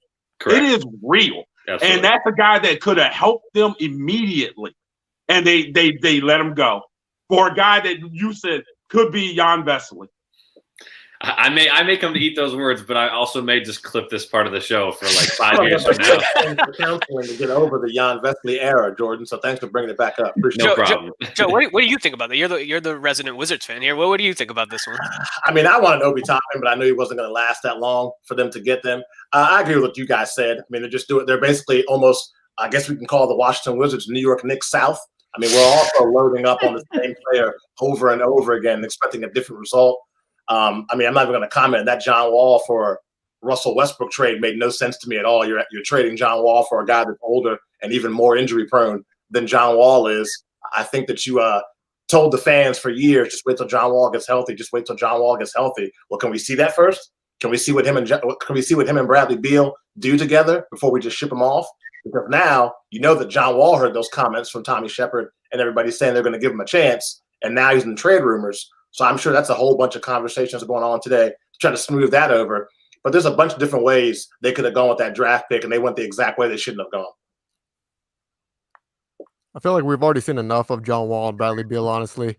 I mean, they couldn't even get past Isaiah Thomas and the Celtics, and that Boston Celtic team, wasn't the best per se. But if they can't get past them, then what makes you think like, okay, John Wall coming off a torn Achilles, he hasn't played in nearly 2 years. Now, personally, I do think a player like Obi Toppin will fit well in the starting lineup if you have John Wall, Bradley Beal, Obi, and Roy Hachimura. If I pronounce that right, there will be a solid, fifth seed in the East, especially with John Wall predominantly being healthy. But if not, then I agree with one of our commentators right now, Kevin Woods. He said blow up the team, and I agree. At this point, I think the time for the Wizards is up. I think John Wall needs to move on. If these trade rumors, pan out where Russell Westbrook goes to Washington, that's a recipe for disaster. Because right now Russell Westbrook is in a huge decline in his career, and love him as a player. Not really much as a person, he can be pretty controversial on and off the court. To see how he does in Washington with players that aren't really second options, he's going to be facing that 2017 OKC role again. So to see that, especially with an aging Russell Westbrook, with a declining in athleticism Russell Westbrook, I think Washington might be done, but we'll see what they do with this pick. Joe, I know you're a Washington native, so I don't know if that hits home or anything, but those are my thoughts. If you can't, it's all Washington sports. The Wizards just another team we can add on to the loser shelf. Ted Youngster, their owner is not going to rebuild. I can tell you that flat out. He is not going to rebuild. It's why he kept Ernie Grunfeld around for so long. They always think that they can patch up the roster. And whether you agree with it or not, they could lose Bill for nothing. Tommy Shepard has no interest in moving him. And in the last extension, remember, it was a short extension. It was not a full-blown extension. And they're going to ride this out. John Wall was told this is not going to be his team. There's not a person in the Washington, D.C. area that thinks that John Wall is going to accept this well. He is going to kill that locker room. Kill it. So if I could trade his contract, even for Russell Westbrook, I would walk to Secaucus and turn in the paperwork to get John Wall out of Washington, D.C. Because he's not as bad as Gilbert Arenas, because they're not going to be bringing guns to the locker room like that shit. But he will destroy this franchise if he is not the face of the franchise. And to be frank with you, Tommy Shepard and Ted Leonsis looks at Bradley Beal right now as a face of the franchise, and that's not going to change. Okay, so we're going to have to stop this real quick. And we need to hit the 10th round pick because the Phoenix Suns, the bubble domination team, they've got their pick in. I know we all remember that, loved it. I was all of a sudden a Devin Booker fan, a Suns fan, ready to buy that Valley jersey when it comes out. I'm sure we all, well, maybe me. I'm the only one that feels that way. But this is our board for what we think the Suns need. And things have been changing up a little bit, but I do want to hear what Warren has to say, you know, who you think that they are going to pick up. What's kind of your idea? I had Killian Hayes on my board. I don't know whose board is still looking a little bit similar to what it should be, but I'd like to hear about that. Yeah, I think the boards are blowing up only because of, I think Chicago reached, and got Williams pretty early, and that kind of maybe sent the rest of the drafts a little bit of arrears, I think, in some ways. If you're Phoenix, you would probably happy that, Devin Vassell is still available for you. You have Chris Paul and Devin Booker, Cam Johnson, and obviously DeAndre Ayton. Vassell can come in here and be a 3-and-D guy for you, and it would make a lot of sense for them to go in this route. Seeing some stuff on Twitter that may not be the case, so we'll be interested to see kind of what the pick actually is. Yeah, I definitely think Phoenix got better with the Chris Paul trade, and that was pretty cool to see. He's going to be, I think, very beneficial for Devin Booker, obviously, as a leader in the locker room and just a future first ballot Hall of Fame, player who could teach Booker a lot of the tips and tricks. We saw Booker, and the Suns make a lot of growth there, going 8-0 in the bubble, and unfortunately not making that last playing game. But they show that they can put some wins together. For those who are worried about, trading Oubre and Rubio and those guys, I mean, Oubre was not in the bubble, so they won that without him. And Chris Paul's definitely an upgrade over Ricky. So I think Chris Paul showed he's still got some left in the tank. He brought the Thunder to the playoffs when they had like a 0.02% chance. So I'm excited to see what that backcourt can do. I don't know if they're gonna, necessarily win a playoff series, but it's a huge step in the right direction, and they could obviously add to it with their pick here tonight. Yeah, for sure. It looks like the Phoenix Suns are going to select Jalen Smith, forward out of University of Maryland. So I wanted to kind of get your opinion on that, Marcus. I know that you follow the Maryland Terps pretty close. I think it's a really good pickup for the Suns. Yeah, what Spix will bring to them is he's definitely a guy who can guard the perimeter. He also can rim protect. He doesn't do well offensively in space, but in his last year in Maryland, they were able to run some pick and pops with him. He can get to the front of the rim. He's certainly going higher than anyone projected. I mean, there was some talk that he would slip all the way down to Boston. There was some talk he would slip all the way down to Miami, which I thought the Heat would have been a perfect place for him. But he can't complain out there. And maybe this is Phoenix saying that they're going to value defense a little bit more. They get a second rim protector along with Ayton, a guy who can guard on the perimeter. And maybe Phoenix is showing some sort of maturity in how they're building their roster around CP3, because we all know CP3 is not going to half step in that locker room. You are going to play both sides of this floor. He is not here for your one-way game. No, you're absolutely right. Absolutely right. Well, we're going to take a real quick break. You're listening to the 2020 NBA Draft, Nuts and Bolts Sports, Making the Cut, and the Baseline Podcast. Be right back after this. 2020-2021 NBA season is fast approaching. We're already here at draft night. Free agency starts in 2 days. There's so many things to look forward to. Here are my top 3 things that I'm looking forward to this upcoming NBA season. Number 1, Steph Curry and Klay Thompson are back. The duo didn't get to play together at all last year because Klay was still recovering from a torn ACL. Steph only played a couple of games before breaking his hand and essentially sitting out the rest of the year. So I'm excited to see what the Splash Brothers can do. When healthy, they're one of the most lethal and fun duos to watch in the league. Must-see TV every night. Next on my list is Kevin Durant and Kyrie Irving over in Brooklyn on the East Coast. Kevin Durant, coming off the torn Achilles in the 2019 finals, was the best player in the world at the time. We'll see if he can get back to that level. I think so. He's had extra time to recover here with this pandemic and the break in the NBA schedule. So I think he's going to be ready to go. All signs point to him having excellent workouts and kind of pickup games. And you also have Kyrie Irving, a lethal pick and roll scorer, a guy who's hit big shots in the playoffs over the years. The key is, can those guys stay healthy? If they can, look for Brooklyn to be one of the top 3 seeds in the Eastern Conference and make a run at the NBA Finals. And last on my list, of course, is the Los Angeles Lakers. My guys just won the title. Wasn't easy, but they did it. But we all know the one thing that's harder than winning a title is defending it. They're going to have the target on their backs this year. They're going to have LeBron and AD back, and they're going to look to make some moves in free agency to kind of solidify themselves atop the West. Everybody's going to be gunning for them. The West is going to be tough once again, but I expect LeBron and AD to be up to that challenge, and I'm excited to see if they can climb that mountain again.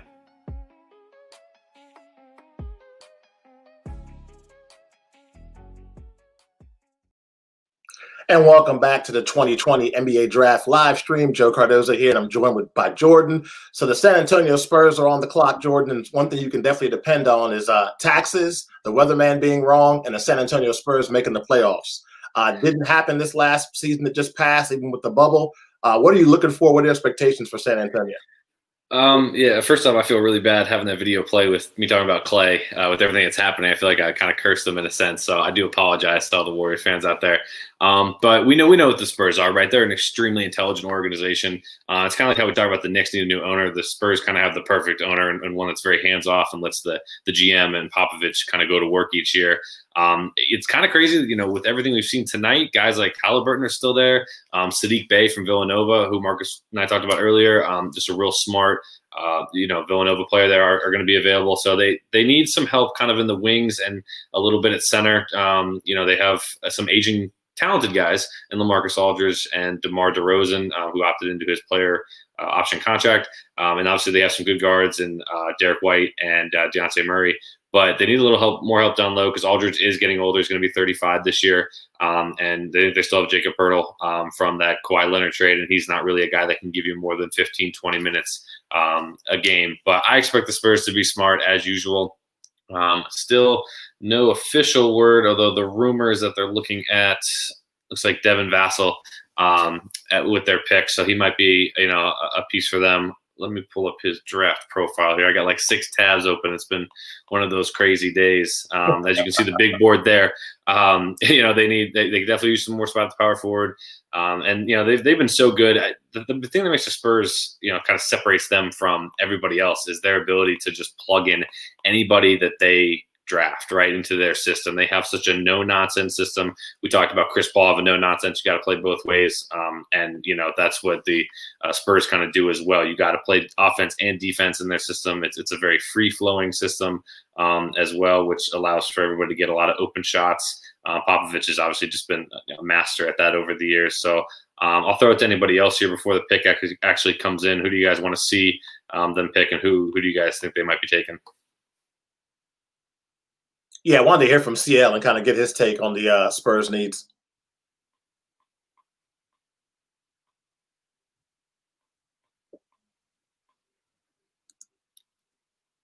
Big dog, you're muted.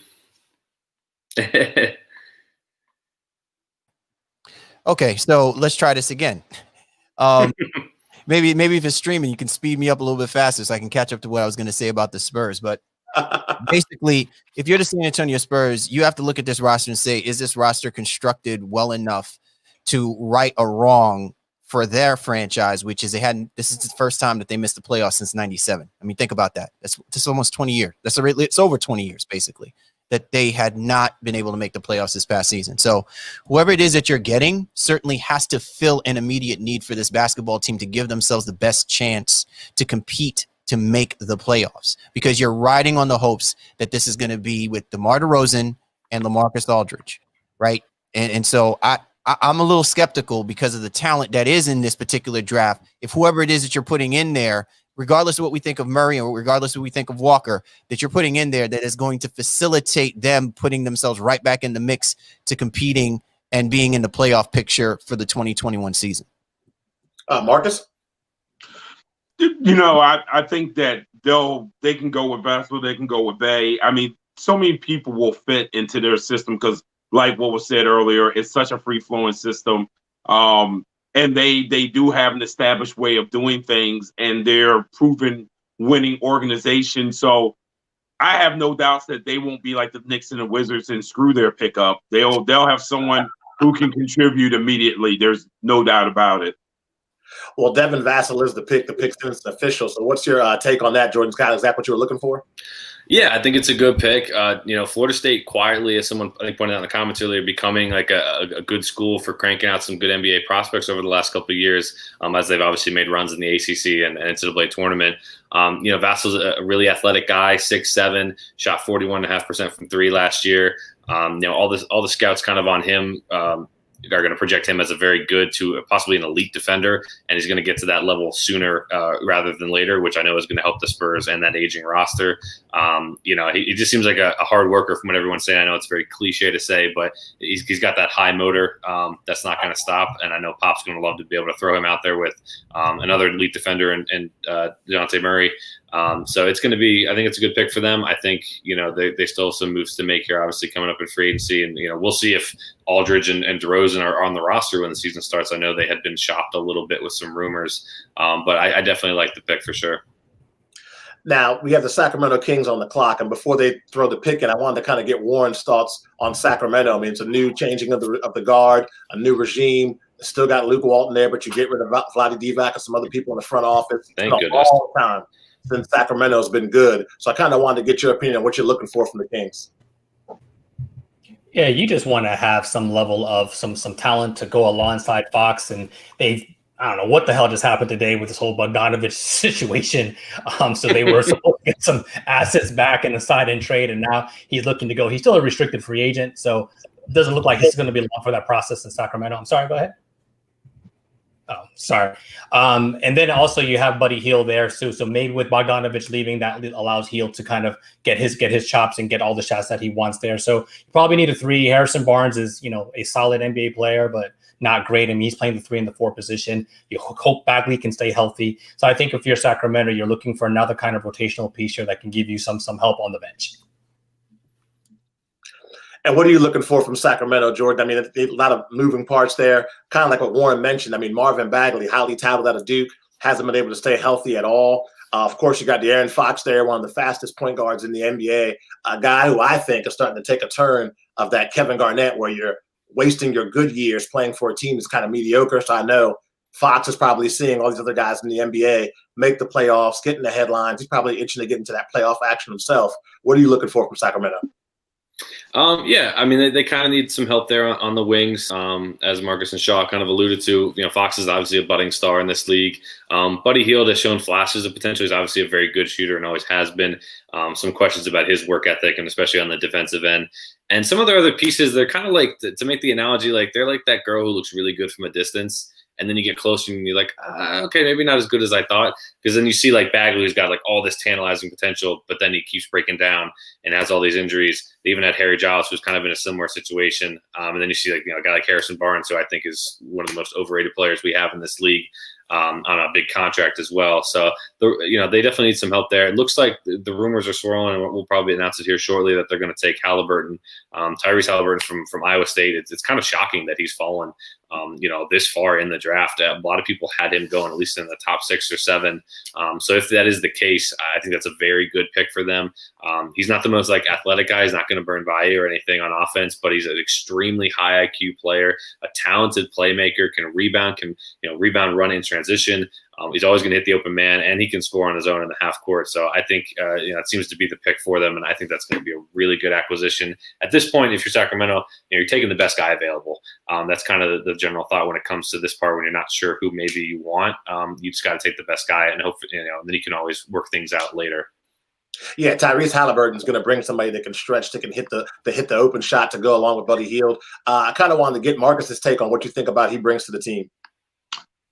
For Halliburton, again, he's a can play both guard spots. He, as I said earlier, he has a high basketball IQ, and he might bring a little bit of a winning attitude that's probably needed at Sacramento.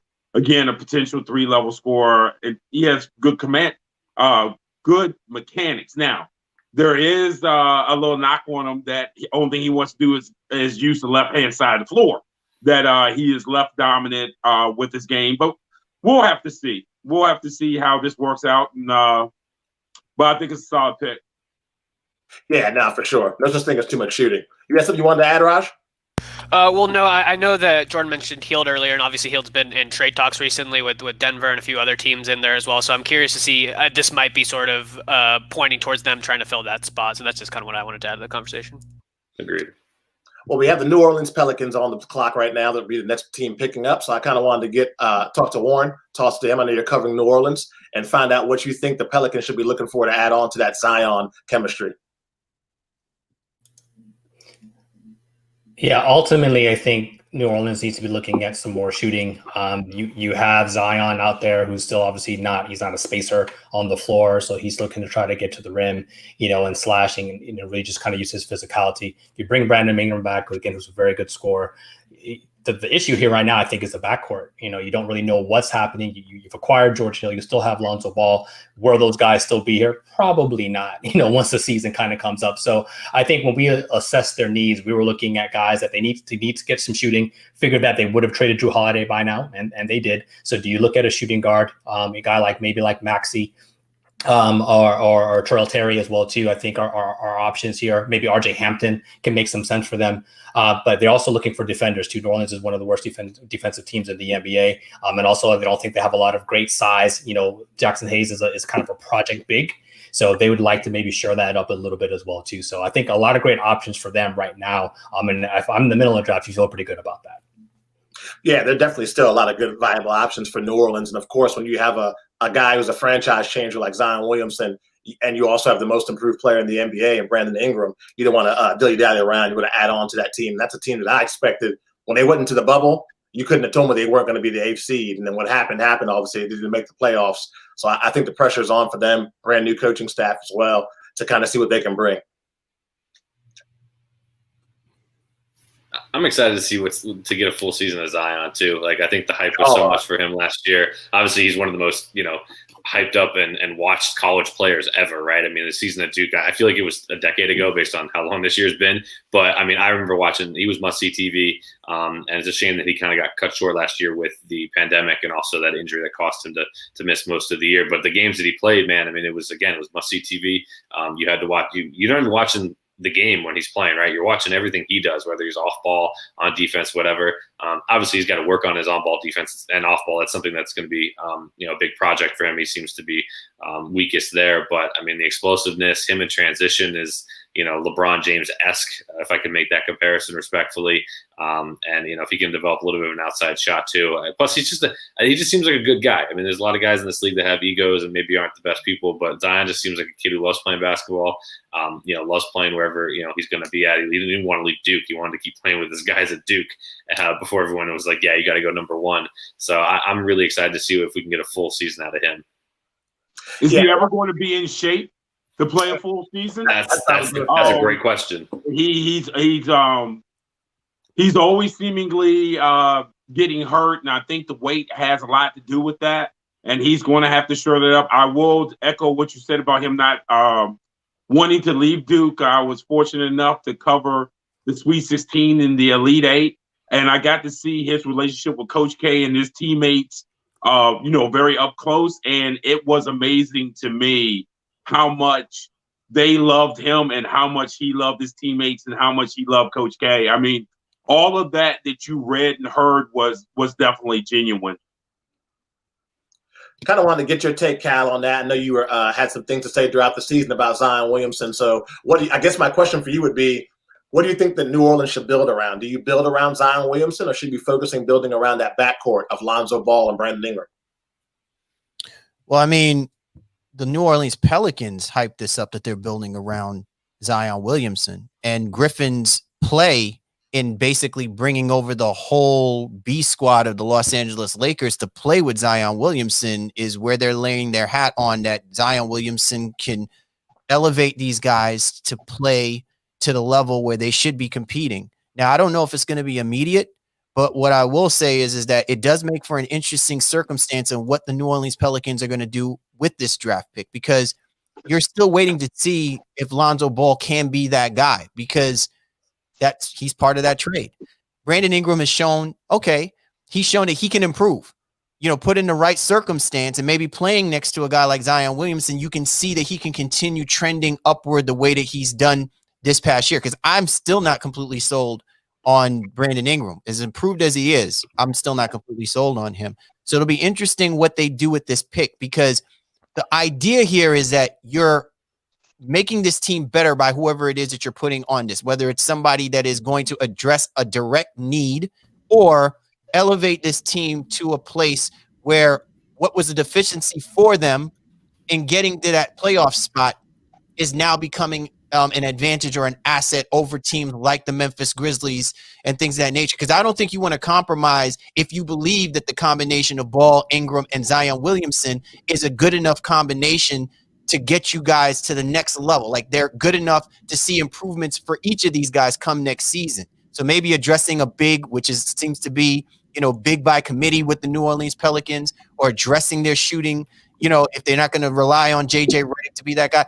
It's just going to be interesting to see how they go about doing this, because to me, it feels like it's more about the team around Zion Williamson than just Zion Williamson himself. Well, the pick is in, and the New Orleans Pelicans went ahead and picked Kara Lewis. So I wanted to get your take on that, Warren. What you think about this draft pick and what Lewis brings to the Pels? Yeah, he's a speedster, bro. And I mean, I think I kind of liken him maybe to De'Aaron Fox light, maybe not quite as fast as Fox, maybe a little bit better shot going into the NBA than Fox, but Fox definitely has worked on his game to become a competent three-point shooter. I like Lewis, I really, really do. And I feel like this is an interesting pick because, like I said before, they traded for Bledsoe. They still have Ball. They still have George Hill. So, and Shams just tweeted out too that New Orleans plans to keep Lewis, but he's not being flipped immediately. So that signals to me that Bledsoe, Ball, or Hill, or two of those three have to be going out somewhere else. So I think this is a nice pick, I think, for New Orleans. While it doesn't address the big needs that I think we all thought they probably needed to do, they're being very active, and there's a very good chance that they'll probably select again in this draft, or feel like they may have something that they can do in free agency. But I like Lewis for this team, especially to build alongside Ingram and Zion Williamson. You can have some speed running up and down the court. And just to add on to Shaw's point, if that is the case, that means that they definitely want to increase the tempo of play for the New Orleans Pelicans, which may bode well for a guy like Zion Williamson. I think for his benefit, even that means that he has to be in shape. He definitely has to change. He has to get himself in shape. If you're going to get speedsters who like to go up and down the court, he's got to be in shape to be able to do that. No, absolutely. I couldn't agree with that more. I was going to say that goes right to Marcus's point. Doesn't make sense to be high tempo when you got a guy lagging behind that can't get across half court in time. The Boston Celtics are on the clock. The Boston Celtics, owners of multiple first-round picks. With that, we go to Mr. Henry, and kind of wanted to get your idea of what you think Boston needs in this draft. They need a guard, honestly, because there's so many talks of getting rid of Kemba Walker. Obviously, there's so many things going on with Gordon Hayward. That's another conversation. But Kemba Walker's performance in the playoffs was more than mediocre, especially to his standards. So now, they're probably looking to move on from him, especially now because so many of his flaws have been exposed in those playoffs, unfortunately. Also, as a Boston Celtics fan, I saw that it kind of hurt the Celtics more. So now what the Celtics really need, at least in my opinion, aside from a big, to just, hopefully somehow move on from Daniel Tice as well, because he's inconsistent in himself. We need a big, and they need a guard to replace that Kemba Walker spot. Two players that I think can do that, RJ Hampton and Cole Anthony. I know Cole Anthony's draft stock dropped tremendously, especially because there was no March Madness, and he was kind of inconsistent in North Carolina, but he still averaged 18 points. He was one of the most hyped players going into college basketball, and I honestly do believe he has the potential to turn it around. RJ Hampton as well, one of the most hyped players in high school in New Zealand, just averaged 8 points a game, but also has the ability to hopefully turn it around. Can I see them meshing well with a Jaylen Brown, Jason Tatum duo? Yeah, I can, because Jaylen Brown, Jason Tatum, they're not necessarily me players. Jason Tatum doesn't necessarily need the ball in his hands all the time. That's what the Boston Celtic culture is all about. It's more of a team effort. It's not a Rockets small ball ISO James Harden type of play. That's why I don't want James Harden in Boston whatsoever. I don't care about trade talk or all this stuff or rumors or anything. I don't want him there. He's gonna mess up whatever the culture is, and that's what it is. And that's why I think that Cole Anthony and RJ Hampton can't fit very well, especially because Kemba, unfortunately, with his knee injury, his time may be up because I messed up his pretty much his stock as an elite player and an elite superstar or all-star in the league. And Gordon Hayward just so injury prone to this point. He's just hurting the Celtics more, especially now when he comes back with injuries. He's lost in confidence. I saw him miss a wide open layup in the playoffs. So those were red flags to me that he needs to move on. I know they extended the deadline to make the decision, but aside from that, either replace Kemba or get a good big. Because it's either or, there's no in between. We already got our small forwards covered. Well, it looks like the pick is in, and Boston went ahead and picked Aaron Nesmith. So I know we have two gigantic Celtic fans besides Raj here, and I would not let this go by without their getting their opinion. So I want to go with Warren, and once Warren goes, I want to go straight to Kyle to get your opinions on what the Celtics have just done picking up Nesmith. Yeah, I think this is a pretty good move. I like Nesmith only because of his ability to score. He's supposed to be an elite level shooter. He does have, I think, an injury or had an injury in college and, didn't really get to play to his full ability. But I think this is a great move for them because they needed that off the bench. They need a sharp shooter. And I think this really allows them to bring that into that space, especially when you need to rest Jalen or stagger Jalen and Tatum minutes. So this makes a lot of sense. I'm not too sure what they're doing with Kemba. I think there's some very bad optics. And I know Danny Ainge would trade his mother if necessary, but there's some really bad optics if you get Kemba here and then you move him right out automatically. I think you can try to run this back, and maybe a guy like Nesmith can kind of come in here and help and contribute off the bench.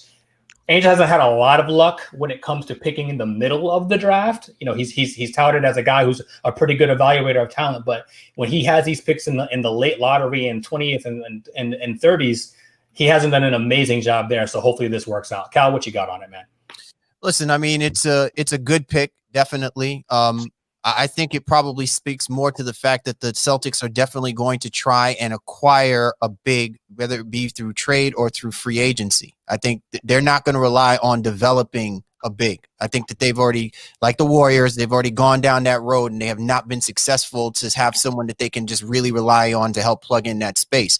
So what do? Will certainly address things that you're not getting a whole lot of production from. It also opens up the possibilities of keeping Hayward out in play. If you decide to move Hayward, he was probably your best offensive wing player that was either coming off the bench or alternating from the starting role lineup. So now by getting a guy like Nesmith, that kind of versatility helps opening up that door and possibility, because he's really going to be the only one aside from Kemba Walker where you can dangle out there to get somebody that's certainly going to fill in that need at the 5 space for them. So I can't argue with the idea of this pick. I hope that he is not compromised with a guy like Stevens, because I feel like with a guy like him, he needs to figure out offensively of getting that guy the basketball. And to me, Stevens at times tends to play more of a half-court oriented offense, which I don't know if that's going to pair well with him. He'll obviously get himself up to speed to be as good, but we'll see what happens. It's a good pick, given the circumstances of where the Celtics were in. I definitely think, though, if you were Boston, you wish that you had moved that pick so that it was with the intent to get somebody on that roster to fill in a direct need for that team. I love the pick for the Celtics for the simple fact is he played for Jerry Stackhouse. Stackhouse runs a lot of pro sets. He runs a lot of pro action. And he was able to shoot 52.5% from the 3-point line in a lot of pro sets. And like I said, a lot of pro action. We see that a lot with Stackhouse. And in DC here, we see it a lot with Patrick Ewing running those sets. Those guys are getting NBA teaching before they get to the NBA. Like what was said, as long as Brad Stevens doesn't hold him back, he could be a shot in the arm coming off the bench. Now, before we go to break, I want to get your opinion, Marcus, on the Orlando Magic, who have picked North Carolina guard Cole Anthony, son of Greg Anthony. This is a guy that was highly touted, injury-prone up and down season with Carolina. I know my personal thought was, man, once he gets in the tournament, hopefully he'll be healthy and get a chance to shine. Of course, we know what happened with the pandemic and there being no March Madness. What's your take on this Cole Anthony pick, and how does he fit in with Orlando? Well, first of all, Orlando needed a point guard, even if they had to run me out there. I thought they were going to go with Tyrese Maxey out of Kentucky. I do think the Cole Anthony pick is a good pick. I think one of the things we'll see early on is how many bad habits did Anthony get into at North Carolina? Not that I'm blaming him, but because of the circumstances with that roster, with there being no perimeter shooting, with there being all the injuries, it's sort of bad luck. He was on Roy Williams, by far his worst team ever, from Kansas to North Carolina to wherever Roy Williams coached. So if Cole Anthony, if he did not transfer those bad habits to where he's going now, he'll be perfectly fine. He'll have some guys out there that can space. He'll have a good finisher in Gordon and those guys. So I think he'll be fine there. But personally, I probably would have taken Maxey from Kentucky.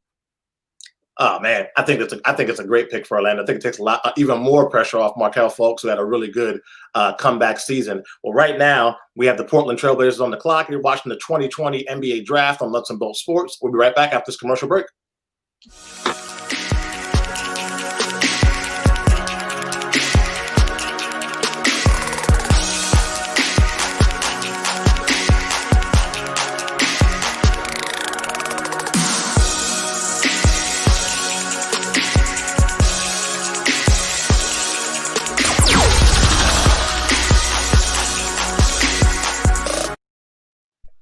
And welcome back to the 2020 NBA Draft on Nuts and Bolts Sports, joined by the Baseline NBA Podcast and Mook Making the Cut with Mook.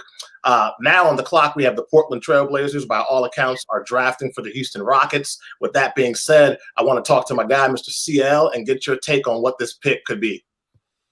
Well, this pick is just basically a mystery and chaos for the Houston Rockets, because basically the whole damn roster is on the trading block. So, if you're planning to keep this roster intact, with the exception of moving Covington, which is how they wound up with the 16th pick, because they moved him over to Portland, then to me, you're either using that pick because you believe that there is a actual big that you want to put on here so that you can have the versatility of getting back to the traditional big man game with your two, MVP superstar guards in Harden and Westbrook.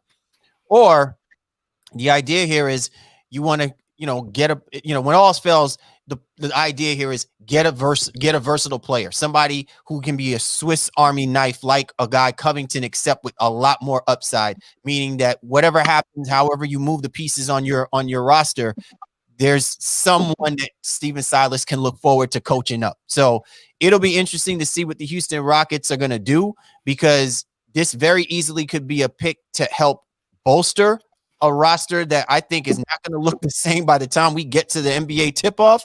And certainly whatever pick that they do happen to choose is going to have like some heavy shoulders for them to carry this franchise, because I think that it's going to really kind of make us look at this team a little bit differently once the pick is in.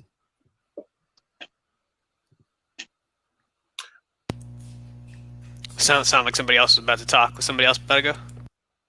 Nah, you're good. All right, cool. Yeah, with Houston specifically, we've been saying it on our podcast here on Nuts and Bolts. Sounds like the entire time we've been running this entire thing, at least since the bubble started, the Houston experiment, I think just kind of needs to close up shop. That seems like it's the direction that it is going, and I do feel bad for Steven Silas coming in there, as sort of a rookie head coach and taking over that organization when it is kind of in limbo.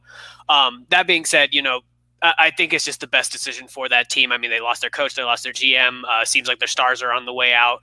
If you start to rebuild around a young core now, get ahead of the sort of breaking point of where that organization could go, I think you're going to be in some luck. But Houston is a pretty interesting sort of case study when you're looking at them in terms of, what is the potential of, if they keep one of their stars, could they build around that star with a young core and just sort of start fresh that way? But, the small ball experiment was just not the right direction for that team. There's a lot of work to be done, I think, on Houston's side. Yeah, no, without a doubt. What do you think would be a good move for the Rockets to make now there, Warren? You got the rumors of James Harden wanting to get out. Russell Westbrook wanted to get out. PJ Tucker perhaps maybe moving as well. Just seems like a team that was in the Western Conference Finals not too many years ago man, how things have changed.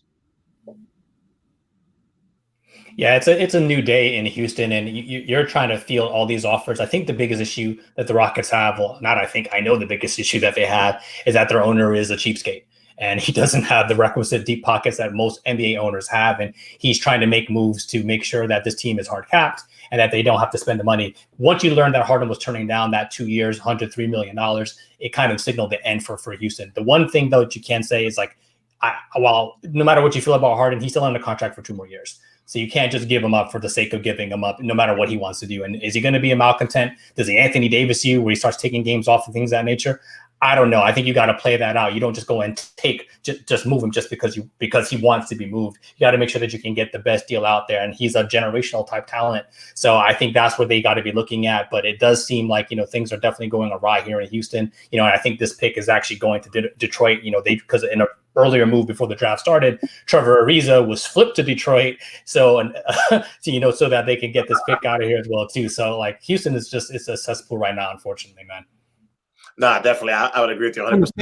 Even the picks don't want to stay with the When I go to you, Marcus, you got the Detroit Pistons who made this pick. They picked Isaiah Stewart. What can you tell us about Stewart?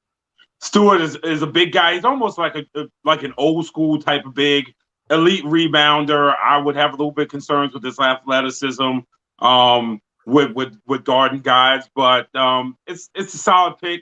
It's kind of a ho-hum pick. I think it's one of those situations where, again, it depends on what direction that this team is going in, and kind of how they're mapping out the future will determine what's the success of this pick. Yeah, without a doubt. Detroit's also one of those teams that seems to be in limbo. I mean, I always have to remind myself they have Blake Griffin on their roster, but that's a guy, too, that hasn't been able to stay healthy at all. Just wanted to get to you real quick, Henry, before we get to this next draft pick. What do you think needs to happen for the Detroit Pistons to become at least a playoff team? We know they're not championship contenders. What do the Pistons have to do to at least make the playoffs? Oh, well, at this point, honestly, Blake Griffin isn't the Blake Griffin that he was before. Yeah, he made the All-Star team, but in terms of productivity and his style of play translating to wins, it's not the same. Derrick Rose has been on decline for so long, even though he's been able to stick around. So it's going to be inevitable that Derrick Rose stays on the Pistons throughout, the entire season. I can see him getting traded halfway through the season, as well as maybe a move, of getting rid of Blake Griffin, because for the few seasons that he's been there, they haven't made the playoffs. Yeah, he's been an all-star, but like I said, it doesn't translate into wins, especially in the East, which is, I'm not saying it's a weak conference, but it's more of a doable conference for teams like that. And for the Pistons to not be able to do that, they need to find their new franchise player. And are they going to do it in this draft? In this draft specifically, probably not. But moving forward, just building up their picks and their assets, especially for next year's draft, and they're probably going to reach mediocrity again this year, unfortunately. And it's just the style of play in Detroit. They have no identity really. As much as their play does revolve around, like I said, Blake Griffin, Derrick Rose, he did have a 50-point game with the Timberwolves, try to carry that type of momentum to the Pistons. Consistent. He's consistent, but that's pretty much it. Nothing too special, especially because injuries did play the best of him. Aside from that, for Detroit, do I have a lot of hope in them? Not really. And I like the Pistons, because of the bad boy era and Isaiah Thomas and Chauncey Billups and all those guys, right? They're the reason why the Pistons are who they are and why they made their mark on the NBA. But now for the longest time, I think we can. I remember Bynum. I remember Bynum playing on that team. I know you guys remember Bynum. that. Will Bynum. There you go. I remember Will Bynum. Yeah, Will Bynum. It's been too long that the Pistons have been trying to find their identity, which they haven't yet. They made the playoffs once and they got destroyed by Raj's Cavs. I know you guys remember that, but aside from that, probably blow up the team. It's time to restart, even though they've tried restarting again, but to do it all over again and hopefully find their franchise player. I hear Andre Drummond's on the trade market in case Detroit's interested. Nah, no one is. Anybody else have any input on what's going on with Detroit? I mean, it's been a long, like to Henry's point, it's been a long time since the Pistons were a relevant team in the NBA. I mean, they're not even flirting with playoff spots, and Blake Griffin just can't stay healthy. When he is healthy, obviously you still see some flashes of the old Blake Griffin of old, but he's not jumping over Kies anytime soon. I mean, the Detroit Pistons, I thought that they were trying to take a step in the right direction when they selected Dwayne Casey to be their coach. The problem is that they keep putting them around guys that are already built in on what they think the NBA is and how the game should be played. And that is where Dwayne Casey faltered when he was the head coach out in Minnesota, right? He needs to be around younger guys. He can be around wayward journeyman type veteran players. Like when Dwayne Casey had access to DeMar DeRozan and Kyle Lowry, that was when they were at the crossroads of what they wanted to do and how their career would trend. And you can see how much of an impact he had on those guys, because he wound up being coach of the year. And then obviously he got ousted. But the point that I'm just making here is the Detroit Pistons organization has to get on the same page with what they want to do with their head coach and what they want to do with the players that they want their head coach coaching. And so it can't be with Derrick Rose and it can't be with Blake Griffin. I think Derrick Rose is there for survival. He just wants to salvage what's left of his legacy. That's not going to help this Pistons basketball team who was in the playoffs a few years ago, right? They had a cornerstone player in Andre Drummond. I just think that they just didn't continue to believe and build around that idea. And they've squandered opportunities with other players that they've had on that roster as well, too. And I think that they have to harken back, maybe not as far back to the Joe Dumars, Isaiah days of the Bad Boys, but they had a guy like a Tayshaun Prince, and they were able to build around what he gave them, which is establish this team's ability to play defense. And so, they got some young guys. They got a Christian Wood there. They need to figure out who they really want to be, and they need to basically put players that Dwayne Casey can have an influence on, where they can see themselves winning, rather than guys who are just at the crossroads of their career. Now, I want to go to Marcus, and we're going to see what kind of international flair and knowledge you have, as Minnesota has gone with the international pick. Now, technically, this pick is going to go to Oklahoma City, but I still want to get your take on this draft pick. 30% three-point shooter. Frankly, I don't think he's ready to play in the NBA. I'm kind of wondering if this is going to be a stash deal where he stays in Europe. If he does come over here, I think he's a G League candidate. But I don't feel like he's one of these international players that can come in and step in and compete immediately for significant or even meaningful minutes. Again, it seems more of a stash situation. Yeah, no, I would agree with that. Doesn't make a lot of sense to this draft pick at all.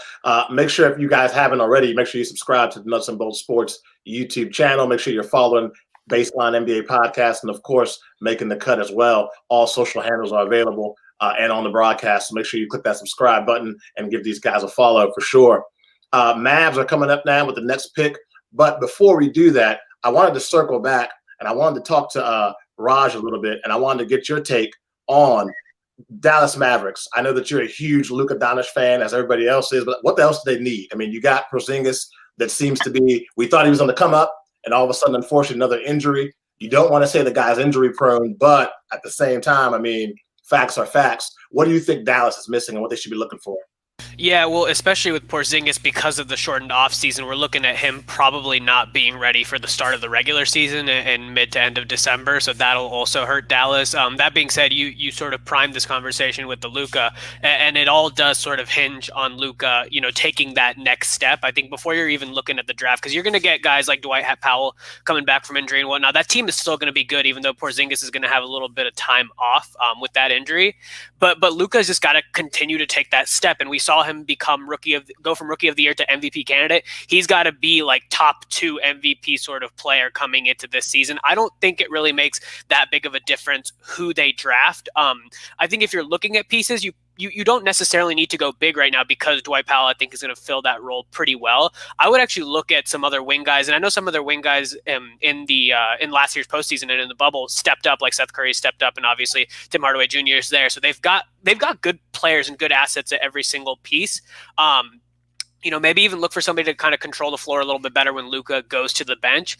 But really, at the end of the day, what Dallas is looking at is whether Luka can really make that leap and become an MVP caliber player. He's got to make steps in defense and whatnot. He can't just rely on his offensive playmaking ability, shooting ability. But it really just hinges on whether Luka actually takes that massive step in year 3 or not.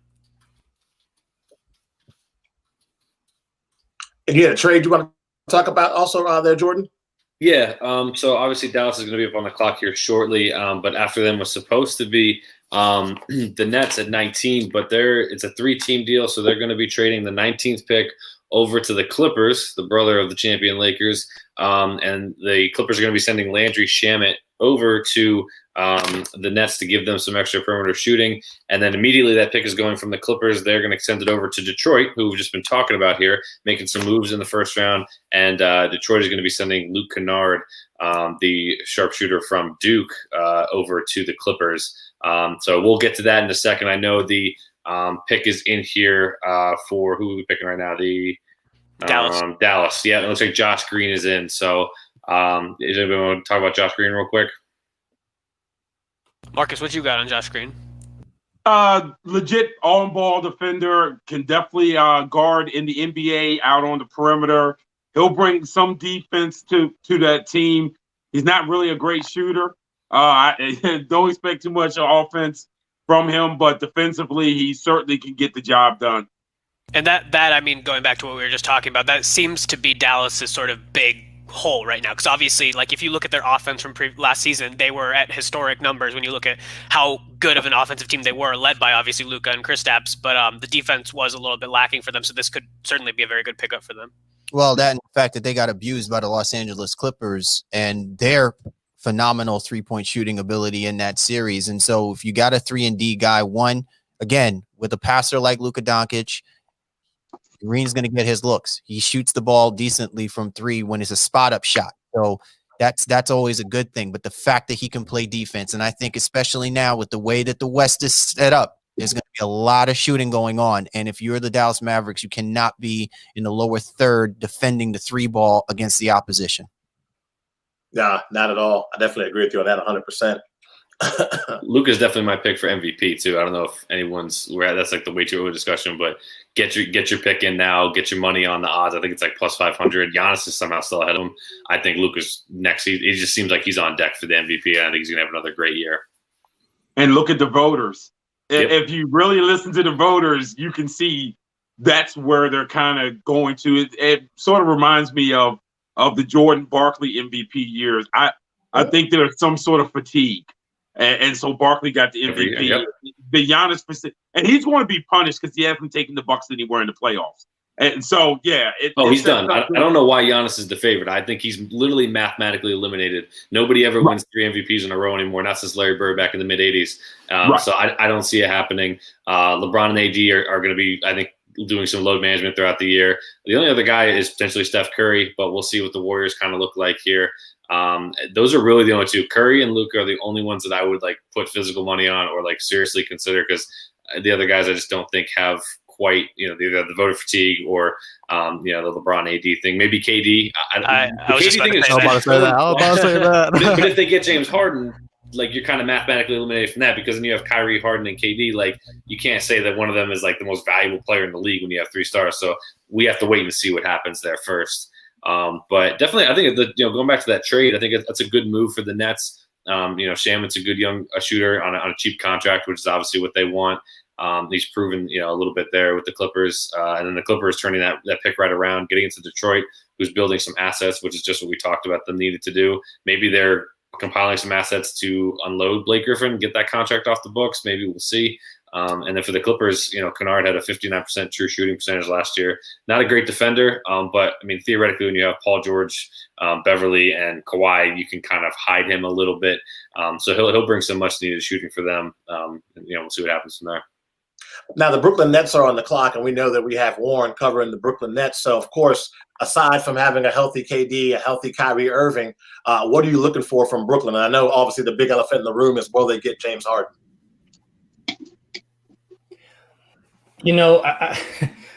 It's not so much even the Harden piece, because I think even I said in the little commercials that we ran a little bit earlier, my biggest question for Brooklyn is, will they alienate the rest of their roster?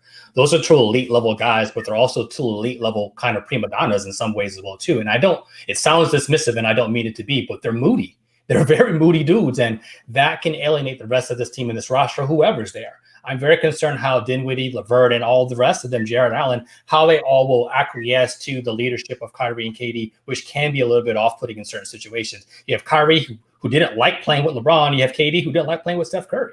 So now they're playing together. And I think those are things that you really have to be concerned about if you're Brooklyn. It's not about talent right now for them. Like, obviously the health is the biggest concern, but they need to find ways where they can galvanize this group and really make sure that they're a cohesive unit. And they're doing all of this with a first-year head coach and a staff and Amari Stoudemire and Udoka and guys like that too. Like, this is going to be a lot to manage for this Brooklyn Nets team. And that stuff has me a little bit concerned.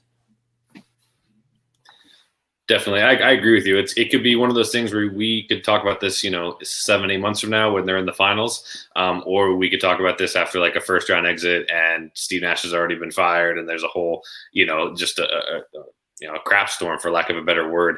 It's going to be an ongoing, soap opera, I think, throughout the year. And I think you hit the nail right on the head with saying that they are moody. I think that's the completely best adjective. Kyrie gets very moody. KD, man, he gets moody with people on Twitter all the time. And Harden has shown that he's been a little bit grumpy here over the last couple of days. It looks like the pick is in, like I mentioned, Brooklyn sending the pick to the Clippers, who then sent it to Detroit. Then Detroit finally taking the guy that I'm stunned is still on the board. I can't believe he made it this long. Sadiq Bey from Villanova, as Marcus talked about a little bit earlier, just a great player from a great program. We talked about the word culture and how it's kind of phony sometimes, but it definitely makes sense at Villanova. He's a guy that's going to come in, isn't going to be a superstar, will never probably be a superstar, but he's going to do all the little things. He's going to work hard on defense, and he's going to make some outside shots. So I don't know if Marcus, if you want to touch a little bit more on that pick for them. No, I think it's a great pick, and hopefully Detroit is starting to define what direction they're going in. Getting Bay, any team would have been able to benefit from getting him, and frankly, just like you said, I'm stunned he lasted this long. How can you not take him before now? But definitely Detroit got a good guy that can help them in the future. And smart of them for taking the best, because Bay's probably arguably the best guy available. You get to this point in the second half of the first round where it's just take the best guy that's there. It doesn't necessarily matter for the fit at that time. You try to prioritize that at the beginning of the draft, but if you have a guy like Bay there who's so respected and is going to be a good defender right away, I think you have to do it. So, kudos to Detroit. They're in a very tough situation right now, but they seem to be making some small positive steps in the right direction. Dwayne Casey should have fun coaching some of these rookies this year. Yeah, it looks like they're back to Tayshaun Prince clock. I like it. That's a good analogy. There you go. I got a question for y'all, though, but do you think this is now signaling the end of the Detroit Pistons as we know it? So do all these veteran guys and some of these parts now go away? That means Rose is out of here. Blake Griffin can potentially be out of here. Drummond potentially be out of here. You have 3 rookies right now that you're going to be looking to play. You just shipped off Kennard as well, too. Do you feel like, okay, this is the end of the Pistons that we saw? And would Dwayne Casey be on board coaching a group like this? Like, he's a veteran dude. Like, I think if that's the route they're going, I don't know if Casey's going to be along for this process. But I'm going to jump on this this point real quick, Shaw, to what you're saying. I think that this is exactly what you should do if you are Dwayne Casey, because he's never had that. He's never had the ability to mold, and he's been great at molding young talent, right? Where he gets tripped up is when you get veteran guys or the organization gets players who are, maligned and act malignant, and they just have a different philosophy of how the game needs to be played in accordance to what Dwayne Casey wants them to do. And I think if you've got guys that are going to be in here committed, already knowing that they can play defense, they're going to hustle, I think that bodes well for a guy like Dwayne Casey. Now, I'm not saying he's going to make them successful, but I'm just saying that guys like Bay, and Wood, I think he can buy it. He can get those guys to buy in a lot faster than saying he's going to convince guys like Rose and Griffin and those boys. I think that's setting him up for failure if they're going to continue to keep trending half in, half out. Now, they got to be fully committed that they want some young guys to be the face of that team, and they got to be committed to it. I think they can be too. I mean, I think you guys are both right with the veterans as well. I think Derrick Rose has been in a lot of trade talks. I think it's going to heat up here in the next couple of weeks. I don't see a world where they can't get a first round pick for him, in next year's draft, add another asset. Blake Griffin's a little bit trickier because he is coming off some injuries and has a huge contract. But I think if he's had all this time off, that's the same thing I think with KD. They've had this extra break of almost 3 to 4 months because of the pandemic, that I think it's going to help them come back at their almost at their full form.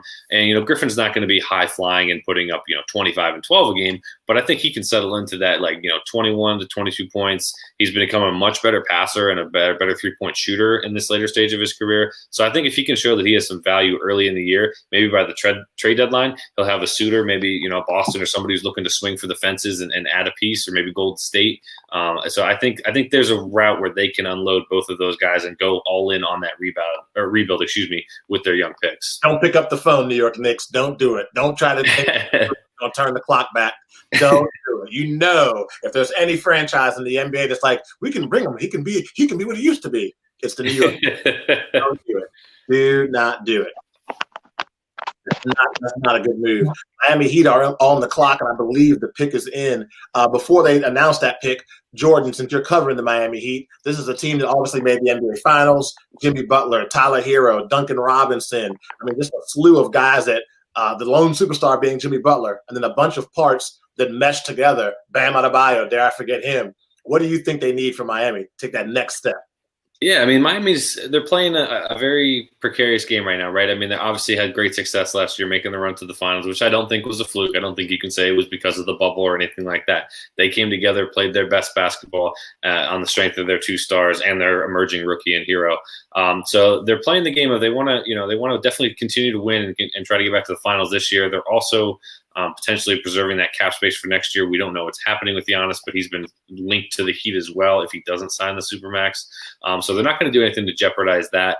But I mean, for them, they're pretty much set at that guard forward spot. I heard that they're going to be looking to try to bring back Dragic, even if it's on a smaller contract. Plus, you have Tyler Hero and Robinson there. Jimmy's kind of your do-it-all 3. He can play a couple different positions, handle the ball. He's gonna give you your grit and grind there. Bam's got the center spot locked down. So they're probably going to be looking in that power forward range. I think that's an area for them. Where you're going up against Giannis, you're going up against Durant, you're going to have those guys that play the 4, and you're going to need that extra size and length. And one thing I think is for sure is the Heat, along with the Spurs and some other teams, have drafted well for years and years and years. They've drafted the right guys. They probably have the toughest system to make. In terms of even just getting into training camp, they have a rigorous conditioning test that even Jimmy Butler failed before he went into training camp. So they have very high standards for their players. They test them mentally and physically during the draft, workouts and everything. So I expect, when the pick is in here shortly, whoever it is going to be somebody that they're going to try and plug in right away, and someone who's going to be a very, hardworking, disciplined player. It looks like it is in his Precious Achiuwa. He's coming in from Memphis, and I'm kind of curious. And Marcus, you might be able to speak to this a little better than I can. But the way that I saw this guy in my research is he could be the kind of guy that could fill that similar Justice Winslow role that Miami had last year before shipping him off to Memphis. But I don't know if you'd make that same comparison, because he seems like he can fit. He's a talented defender, but he can put the ball in the basket if he really needs to. I'm curious if you see that comparison, or even Iguodala is there, obviously old. Can he fill a similar role as those 2 guys did with Miami last season? Yes, he can. And again, he'll start on that defensive end, and he can get out and he can run. He has 7'1" wingspan. So he fits the Heat perfect for what they want to do. He probably will be more successful in that system than Winslow was. So the pick does make a lot of sense for Miami and what they like to do. So no, definitely a good pick. He slipped a little bit, and there are things he can do. He certainly can protect the rim. He can certainly guard on the perimeter also. So if you want to go out and switch everything, you can go out and switch everything with him. Solid pick. It's just a Miami Heat pick. Yeah, they definitely have. We talked about the culture with the college, ranks. I think that Miami has that NBA culture, from Mickey Arison up at the top, all the way to obviously the legend Pat Riley running things in the front office, and then Eric Spoelstra is one of the 5 or 6 best coaches in this league. So they really have it from top to bottom, and that's the reason why they're competitive every year. It's the reason why they made the finals and why they're going to be one of the favorites to come out of the East. The only thing I would highlight on the pick, just with some of the research, I agree with everything you said about him being a good defender, good size and length, all that good stuff physically. Not a great shooter, didn't have the best shooting numbers last year. And I think if there's one area that Miami does struggle with, is that they obviously have some snipers in Duncan Robinson, Tyler Hero, Dragic if he's back. But then you have guys like Jimmy, who's not the most consistent 3-point shooter. Bam does not yet have the ability to space the floor that far out, although I think he's going to continue to add that part to his game. So, in terms of playing him in a lineup, say later in the year when he's earned some minutes with Jimmy, with Bam, with Hero and those guys, it may leave a little bit of a gap there where guys can kind of sag off of him to help on the, other players. So that's kind of one thing to look on there. But overall, like I said, I think it's a very Miami Heat pick and something that could work out for them down the line. Well, you're listening to the 2020 NBA Draft Virtual, presented by Nuts and Bolts Sports, joined by NBA Baseline Podcast and Making the Cut with Mook. Take a real quick commercial break, and we'll be right back. At Sports Illustrated, I don't know if it's like a secret, but Andy Hageman tagged us in women that you need to get to know, and Ariana messaged me and was like, "Wow, I've never met Monty Perez. Monty Perez, how are you?" I'm great. Back to defend my title. You never forget your first, Jeff. And I was Megan Rapinoe was doing this, and they were catching enormous amounts of flack for it. Now the tables have flipped, and now if you're not one of the best quarterbacks throughout the year, and even though he was injured, he put up great numbers. So maybe I'm shortchanging because I'm not the biggest Chicago Bears fan, but he was a hybrid linebacker coming out of New Mexico. He was the flavor of the. Hey, everyone. I am back. I think I'm lagging. Okay, here we go. So we've got a ton of great insight coming from everyone. Philadelphia Sixers are up with the 21st pick right now. And I'm curious to hear. Sorry. Should be Warren's team. Warren's going up. Yeah, I think Philly is, they have a new coach, new manager, president of basketball ops, and Daryl Morey. And this is a team and roster that's looking to finally make a run, to at least the Eastern Conference Finals and hopefully the NBA Finals ultimately. They have a lot of talent between Simmons and Embiid. They need some bench depth. They need some shooting. They've already made a small move, in essence, to acquire Danny Green.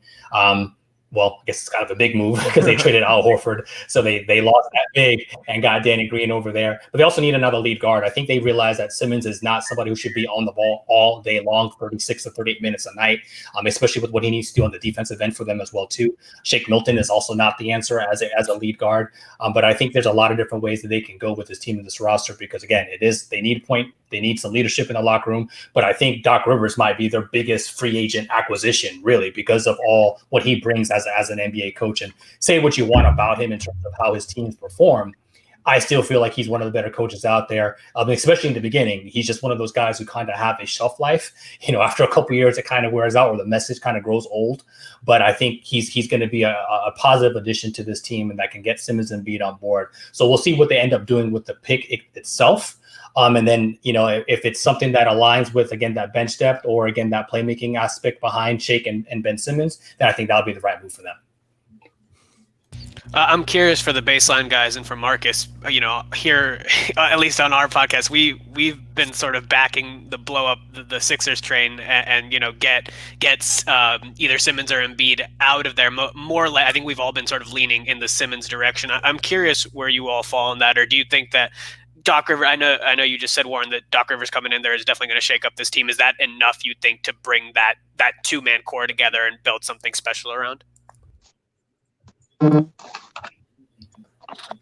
I'll step in. I mean, I don't think it's enough. I think it's what they have, right? I think they're going with what's available to them right now. And as we're discussing and we're seeing the pick is in as Tyrese Maxey, so from Kentucky. Nice pick, I think, for them ultimately. He's projecting. I mean, I've seen him all over the place. He's projecting as maybe a CJ McCollum type guy, and I don't know about all that. I think Calipari, his coach was kind of saying that he's going to develop into that. He didn't really get a chance because a lot of Kentucky guys, they don't get to play to the full capability. And I think that's what Calipari is trying to say, so that you'll see him kind of develop into something. My only issue with that is, and Cal and I talk about this on the baseline a lot, is Doc is notorious for not really being a great developer. He doesn't really develop young guys too. So that would be my biggest question about Maxey in this space. But if he can develop into kind of a secondary playmaker and a guy who can consistently knock down the three ball, then it's a nice pick for them overall. What do you got on that, Marcus? What do you think? I would have taken him. I'm surprised that he's still there. You also could have gone with Terrell Terry from Stanford, who's probably a better shooter. But what the Sixers need, they needed a lead guard. They got it in Maxey. I love his game. It's more of a mid-range game. He has that quick twitch, which everyone loves. He can make shots when he needs to make shots, but I don't know. I thought they would go with Terry just because he's probably a little bit more of a better perimeter shooter. Yeah, I'd have to agree with Marcus on this one, and clearly this is going to come down to what Doc Rivers is going to be able to do with this combination of Simmons and Embiid. If they don't make a play to bring a guy like Harden over to that team, because as much as I like the idea that Ben Simmons is playing at a point forward role, he doesn't play that role as well as like what we expect when we see LeBron James doing it. And I really think that Ben Simmons has to kind of get back to the essence of being a dominant player in the game, which means it shouldn't be relied upon whether or not he shoots the basketball. It should be relied upon the way that he gets guys where they need to be, gets the ball to Embiid, gets down in the post and scores. And I think, how Doc Rivers kind of communicates that to him is going to be tantamount, which is why probably having a guy like Tyrell Terry, who would be a traditional point guard, but can shoot the basketball and help bail out a guy like Ben Simmons and not depend on him having to shoot the basketball at some point in his game, would have served the Philadelphia 76ers well for the immediate need if this is a playoff team trying to take the next step of being a viable contender coming out of the East. Yeah, I agree with that, and I know Terry's been someone that's been pretty highly touted. The one thing I'll give Maxey is that he comes from the best collegiate school in terms of producing NBA talent, and that's Coach K out there in Kentucky. There's a reason they start slow every year and then gain steam as the season goes on. It's because he starts running the pro system from day one, which is something that a lot of schools don't do. So that's why they struggle early, and then by the end of the year they start to get more acclimated with it.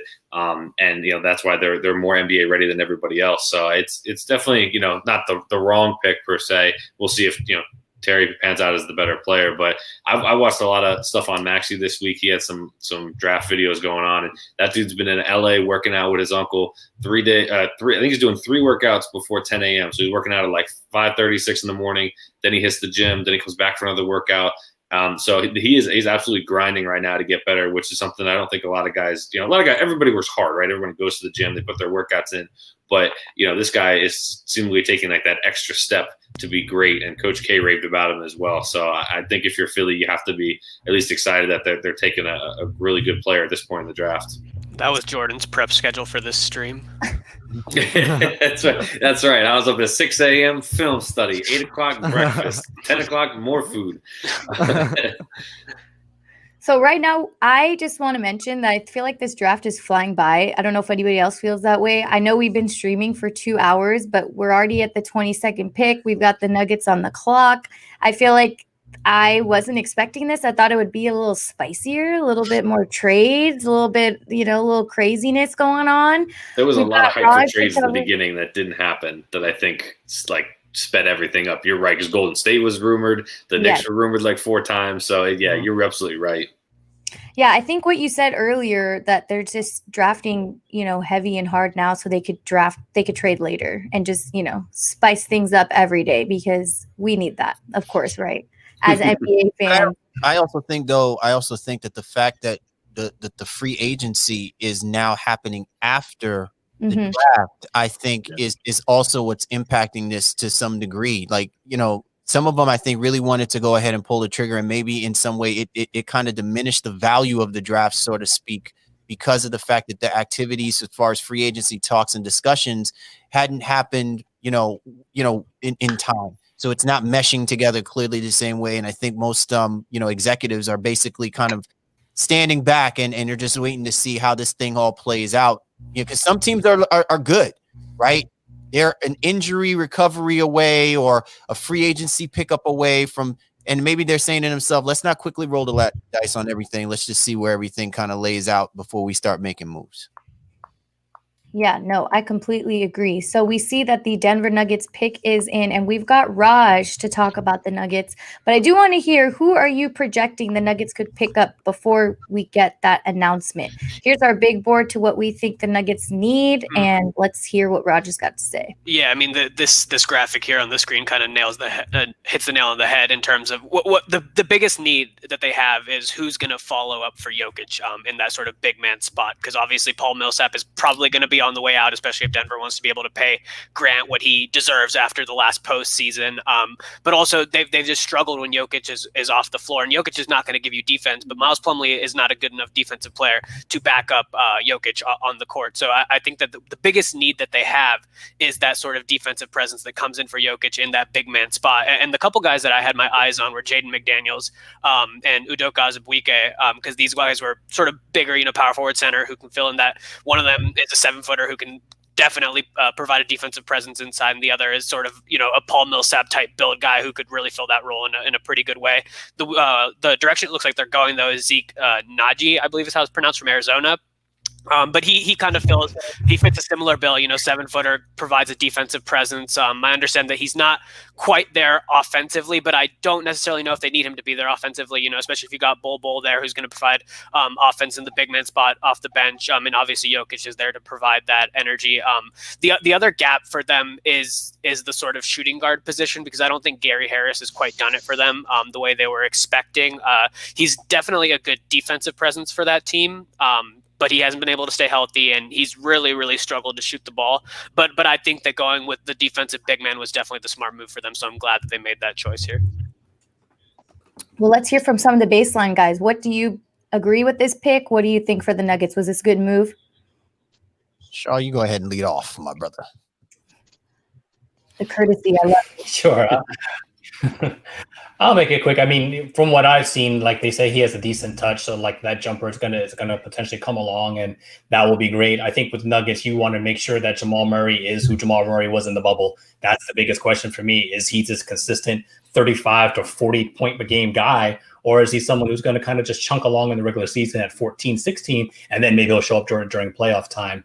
They had a couple of options I think they could have went with as well too. It's great that they still have Bol. They were in the Drew Holiday conversations. I don't know who's just talking right now, but the Gary Harris, Raj, the Gary Harris thing is a very, very real situation. That's why they were so involved in the Drew Holiday talks, because Harris is just not getting it done for him. We've talked about that as well too. Gary Harris has become like, an elite Courtney Lee. And that's not a good space to be in, I think, for a championship level team if you're the Denver Nuggets. So, Cal, I know you have some thoughts on this as well too, especially when we talk about Denver on our autopsy report. Yeah, first, don't be disrespecting people with the last name Lee, man. That's not right.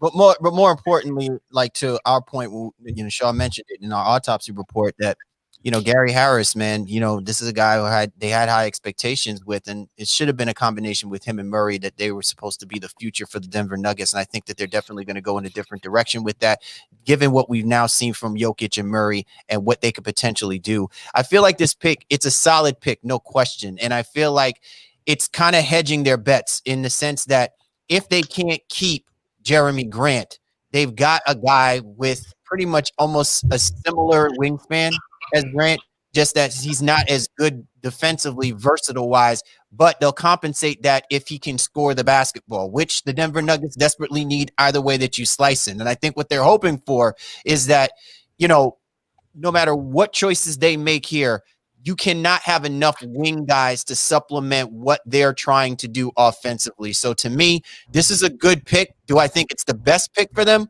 Probably not, but I think it gives us kind of like a window to look through on what they're trying to do once this draft is over with, about trying to fill out this roster. And clearly the priority is figuring out a way to keep Grant, although if they fear that they don't leave him, they don't lose the length in having a guy like Zeke on their roster. Well, the thing with Grant is I think the biggest contender to nail him was Detroit, and it looks like Detroit's kind of moving in a different direction based off the choices that they've made here today with the trades and the draft picks, and also to fill that shooting gap, the Gary Harris problem especially.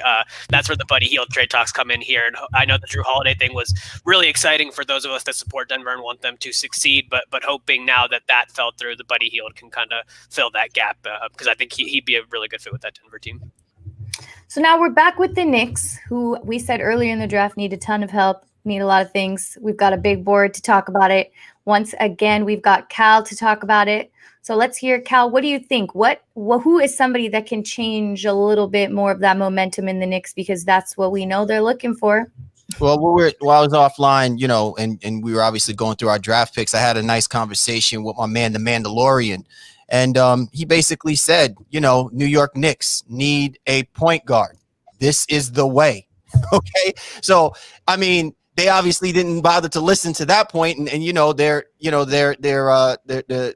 Shaw is their, you know, their meditating consultant who's calming them down, saying, don't worry, we've got plenty of guards in this draft, you know, so they'll be able to fill that need. I'm hoping that that's what they do with this pick, because if they don't, there's just going to be more venom for the New York Knicks organization, and especially for Leon Rose. So I'm hoping he addresses that with this particular pick. They need to address their guard situation in the worst way. And if you're going to start talking about RJ Barrett being a part of this team, it cannot be with him, you know, having handle on the basketball with so much usage. And it's gonna be interesting to see what the New York Knicks don't do as much as what they should do with this upcoming pick. Well, they got Leon Rose from CAA, and what did Leon do? He hired a head coach that's a CAA client. He has 3 assistant coaches that are CAA clients.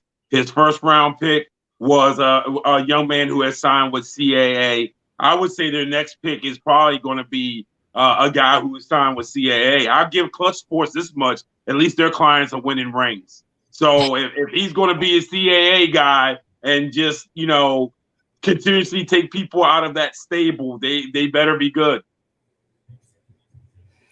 So it looks like the pick is in, and as we wait for that name to be announced, I'm wondering, Raj, who was on your big board for this selection for the Knicks?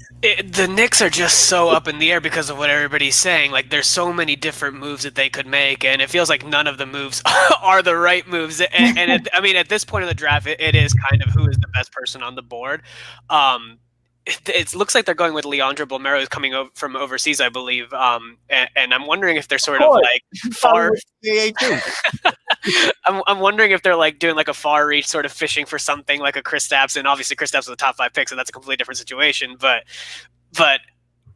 I don't know. I with the Knicks, I just don't know, honestly. You know it's not good. Whatever the Knicks do is not good. And Raj can't come up with a logical, coherent reasoning justification as to why they just can't get it right when it comes to their draft picks. Yeah, it's, you know, the thing with the Knicks, and I hope that Tibbs can come in there and establish some sort of leadership presence, because that's something that they've been lacking, you know, outside the ownership, outside the management. Like, even the coaching situation there has been pretty disastrous. There, the word is, again, disaster. But, like, you're hoping that Tibbs, although he is a pretty strict and hard-nosed coach that wants things done his way, and his way is oftentimes quite difficult, you would hope that sort of vision, at least from a coach, is enough to get them over a certain hump that they haven't even been able to get over for the past 5+ seasons, or since they lost Melo, at least. Well, yeah, Shams was reporting that this pick is going to the Timberwolves. Okay. All right, but is it still making the pick, or is it the Timberwolves making the pick? If it says New York is trading the number 23 pick to Minnesota for number 25 and 33. Yeah, so it's the Knicks picking for Minnesota, most likely. Right. They probably just did the deal. That's what it looks like. Minnesota should have put the clause in there. Let us make the pick. You just read the name. This guy, he is an Argentine, right? Manu Ginobili, big Manu Ginobili. Well, that was the comparison all week, was to Ginobili, and but just because he's Argentine. Well, it's allegedly also a style of play. I haven't seen enough consistent video to know that. But for the Knicks, I'm telling you, if at 25, if RJ Hampton is still there, they have to go with that pick. Absolutely. Oh well, Or- yep. We'll see. I think we might have a pick on Hampton. They're delaying their ineptitude. That's what you're saying. Rather than doing this right now, they're going to wait so that they cannot do it right. Okay. Well, if Hampton isn't there when the Knicks get to pick in 2 spots, which may or may not be a subtle hint, maybe, Tyrell Terry's still on the board, right? I mean, can they take at least somebody there? That's like, we talked about him being a good shooter, someone that, we thought would go a little bit earlier. I mean, there's got to be somebody else available for him. That way they don't, screw up the next one. Just so you know, the pick is in for the Bucks. The Bucks are pretty interesting too, because they obviously have that Bogdanovich situation going on right now. Are they looking at somebody here to maybe fill that spot? Like, what's the deal with the Bucks here? Anybody got any ideas? They probably are, because what transpired today was actually pretty funny in its own, because just reports came out of Bogdanovich saying like, wait, I never agreed to this. And that's something that I've never actually seen, something being reported and then the player saying I've never agreed to this. So now, they're in shambles with that. Obviously they acquired Drew Holiday. They have pretty much revitalized their rosters. So they're gonna get the Bogdanovich situation fixed out. It's inevitable. But in terms of like what's on the board right now, do you think they might go for a backup point guard? And when I say backup point guard, because I can't really think of anybody on the Bucks bench that can really help, Drew Holiday coming off the bench. One person that I do think, I know Jordan's not gonna like this, is Nico Mannion. Oh, and I know he's not a huge fan. I know, but in Arizona, he did show like flashes of being a backup point guard, being a solid backup point guard.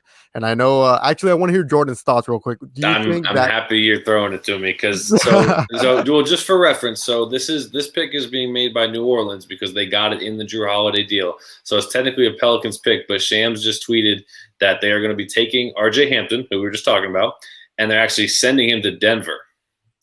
I'm not seeing exactly who it's for yet, but it seems Hampton is finally off the board, going to Denver, a team that obviously just made it to the Western Conference Finals, only to get smoked by my Lakers, but still had a really good year, came back from 3-1 against the Clippers, which I think everyone's forgotten. Let's not forget that. That goes in the future pick. History. It's for a future pick. Future pick? Okay. Per Shams, yeah. So I like the fact that they're picking up 2 young guys here on the big man and RJ Hampton as well. Yeah.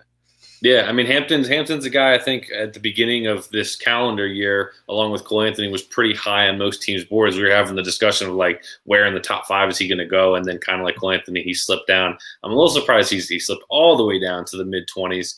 But I think there's like, it's one of those things. You take the best guy available. There's no, it's a low risk, hopefully a higher reward pick for them. I don't know if anybody else wants to necessarily speak on what that means for Denver. I think that's a perfect fit, honestly. If you're looking at Denver, they're compromised of no real superstar but Nikola Jokic. I know that Jamal Murray came up on his own in the playoffs lately, but it's just, okay, can he carry that on to next season? So if he does, I feel like that's going to certify him as a superstar, but it's mainly made up of gritty guys that can hold their own. When I'm talking about that, I'm talking about Gary Harris. I'm talking about Michael Porter Jr. I know a lot of people don't like Michael Porter Jr., but when I think about RJ Hampton, I think about meshing well with those type of guys. And Denver, I can see him going back to back in terms of Western Conference appearances. I want to hear other people's opinions in terms of the depth in Denver and what they think, that dynamic is, because I feel like they're very team oriented instead of, very ISO ball. Anybody please got thoughts on that? Yeah, well, RJ Hampton, I think he's coming over from New Zealand, right? So he's played in a professional setting, and I know New Zealand's league is not really, even at the level of Australia's or the European League or anything like that. But when you're playing basketball on a professional level, I personally think it puts you, just a cut above. And it does depend on what team you're playing and what league you're playing in, but it puts you in a certain environment that's very different from the college game. And you bring over a certain edge. And RJ Hampton being, a 6'5" point guard, you could put him alongside Jamal Murray, let him play the shooting guard, and he can fill that Gary Harris role, I think, in a pretty solid way, the way that we were talking about earlier. I think it's actually a very, very good pickup for Denver. I'm pretty excited by this. And to add to your point, Henry, I don't know so much that I think that Michael Porter wouldn't be someone that has a lot of upside. I think the question is Mike Malone going to take the leash off of this guy? And let's remember, he did come off with some serious injuries over the last couple of years. But the way I've seen his game tailored, minus the fact that he doesn't play great defense, but he could be an explosive offensive player for them. And so that's the reason why, you know, to Shaw's point, and he's talked about this numerous times on our podcast, the Denver Nuggets are going to be a dangerous basketball team. And the viability of what they've been showing us is that they can only get better, which to me is the caveat to this whole point. Where other teams, you wonder if it's a piece you add, the players that they already have, they can already get, they can only get better with Murray, Jokic, and Porter. Yeah, I agree with you on that, especially because Michael Porter Jr. wants a lot more touches. And I remember there was a post-game interview where he was calling out his own teammates, you know, like he does not get touches. And what happened in the next game against the Clippers? He hit a clutch shot. So I feel like Mike Malone needs to give players like Michael Porter Jr. and when you bring in RJ Hampton, the opportunity to excel, especially in their best, you know, in their best aspects, because Michael Porter Jr. is a very, I do want the ball, you know, he's a liability on defense. I understand that, but he can be that, you know, big three that they're looking for, that they can develop. I mean, he was a top 3 prospect, you know, going to his draft before his injury and everything. He slipped in his draft stock. I understand that, but I do believe that the Nuggets can't necessarily overlook Michael Porter Jr. like that. And if they get rid of him, I feel like they're going to regret that down the line. That's just going to make the Denver Nuggets, you know, progress slow down just a little bit, in my opinion. But in terms of the dynamic of the team, I like where RJ Hampton really fits in this, and I'm looking forward to see what Denver does. Yeah, it's going to be interesting for sure. And now I know we've gone about 2.5 minutes without talking about the Knicks, so let's circle back to them here, because obviously they have it's technically Oklahoma City making the pick, but it's going to be going to the Knicks as part of that trade. Looks like they're going to be taking Emmanuel quickly. You know, any of my New York guys, do you want to like discuss that at all? I don't have a lot of data on him, so I don't want to speak out of turn. Who? It's like you're like the Snoop Dogg meme. Yeah, He is a Kentucky guy, right? That's all I'm gonna say about that. That's about it. He's not even projected in the top 30 picks for mock drafts, so I would lie if I had any data on him. Yeah. Marcus, you got anything? You're the college expert here. You know, he improved in every category from his first year at Kentucky to his sophomore year. He became a better 3-point shooter, wasn't necessarily that much of a better shooter from the floor. In fact, he shot higher from the 3-point line than he did from the field goal percentage altogether. And I think it's one of those situations where when he gets to New York, when he gets to the NBA, can he learn what's the difference between a good shot and a bad shot? And as minor as that sounds, that is huge on why his percentage is what it is. And if he can get into an offense and get into a rhythm and play with Tibbs, which means he's going to have to play defense, which I don't think it's going to be a big issue. I think he will buy into that, but he's going to have to learn what's a good shot and what's a bad shot. Yeah, but to your point, but wait a second, one point. I just want to throw something real quick. But to your point, Marcus, to me, then what this basically means is that they want RJ Barrett to be the point guard for that basketball team. Because I can't imagine with all of the other available guards that they could have chose that they're going to choose someone who looks like he needs to shoot the basketball more than anything else. So again, it's just reverse ass theory that the New York Knicks adopt with the logic or the mentality about how they're trying to build this roster. Tyrell Terry's still on the board. We still don't have him picked either. Like that is crazy. That's you make a good point there for sure. I wonder how much Thibodeau, how much input he is having into the picks, and I hope it's a lot because he's a bear to play for. I mean, he's a bear, and you know what you're getting when you hire him. So I hope there's an explanation that can come from Thibodeau to why they've done what they've done tonight. Well, if Tibbs is a bear, then the rest of the freaking Knicks organization, they must be hibernating in the damn cave. One damn bit.